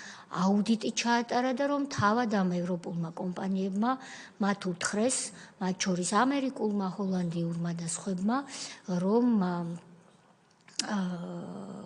ეს არჩევნები არ გაყალბებულა. ეს არის თქვენი და თითოეული თანამშრომლის და თქვენი ხელმძღვანელის დამსახურება, ვინც ამ საქმეს ემსახურებოდით. ამიტომ კიდევ ერთხელ დიდი მადლობა და დიდ წარმატებებს გისურვებთ, წელსაც საარჩევნო წელია და გამძლეობა და მოთმინება კვლავ დაგჭირდებათ. მადლობას გიხდით მომბრძანებისთვის. დიდი მადლობა. ჩვენ ვაცხადებთ შესვენებას 2 საათამდე. ყველას ჩვენი საპარლამენტო რუტინა გვაქვს ამასობაში, მოსაგვარებელი, ასევე შეხვედრები. 2 საათზე სხდომა საზოგადოებისთვის განმარტავ, მიუხედავად იმისა, რომ დღის წესრიგი 2 დღის წინ გამოქვეყნდა, გაგრძელდება საქართველოს გენერალური პროკურატურის წარმომადგენლის კერძოდ კი სამართალწარმოების პროცესში დაშვებული დარღვევების გამოძიების დეპარტამენტის ხელმძღვანელის ბატონი ირაკლი ნადარეიშვილის მოსმენით, ასევე ჩვენ გვესტუმრება და გაგვესაუბრება საქართველოს შინაგან საქმეთა მინისტრის მოადგილე ბატონი ალექსანდრე დარახველიძე. ვფიქრობ, საინტერესო მეორე ნახევარი გველის წინ 2 საათზე შევიკრიბებით და 4 საათზე დავხურავთ დღევანდელ სხდომას, ხოლო შემდეგი სხდომა გაიმართება პარასკევს 10 საათზე სავარაუდოდ და ამაზე ვიმსჯელებთ დღის ბოლოს დღეს. ჩვენ უკვე მზად ვიქნებით, რომ კონკრეტული პირები მოვიწვიოთ მოსმენაზე, მათ შორის ისინი, ვინც იყო არჩევნების შემოქმედი, ვინც მონაწილეობდა არჩევნებში ამა თუ იმ ფორმით, ვინაიდან ჩვენი ნომერ პირველი პრიორიტეტი არის სწორედ არჩევნების საკითხი, სხვა ბევრ პრიორიტეტთან ერთად, ვინაიდან მნიშვნელოვანია ისტორიას დარჩეს ერთად თავმოყრილი ფაქტები, მაგალითად ისეთი, როგორც არის სტრასბურგის სასამართლოს გადაწყვეტილება და ჩვენმა მომავალმა თაობებმა იცოდნენ, როგორ მოვიდა ნაციონალური მოძრაობა ხელისუფლებაში და როგორ აგრძელებდა ხელისუფლების შენარჩუნებას. შესაბამისად, მე გთავაზობთ, რომ სხდომას რომ დავხურავთ 2 საათისთვის, ჩვენ დავხარჯოთ 15-20 წუთი ერთმანეთთან და შევთანხმდეთ პარასკევს მოსაწვევ პირთა სიაზე. ეს ალბათ იქნება 3-4 ადამიანი იმისთვის, რომ სრულფასოვნად შევძლოთ მუშაობა. დიდი მადლობა იმ საზოგადოებას, რომელიც გვადევნებს თავს და თვალს და ასე ვთქვათ, თავის დროს ხარჯავს იმისთვის, რომ ჩვენ სხდომას უსმინოს. დროებით.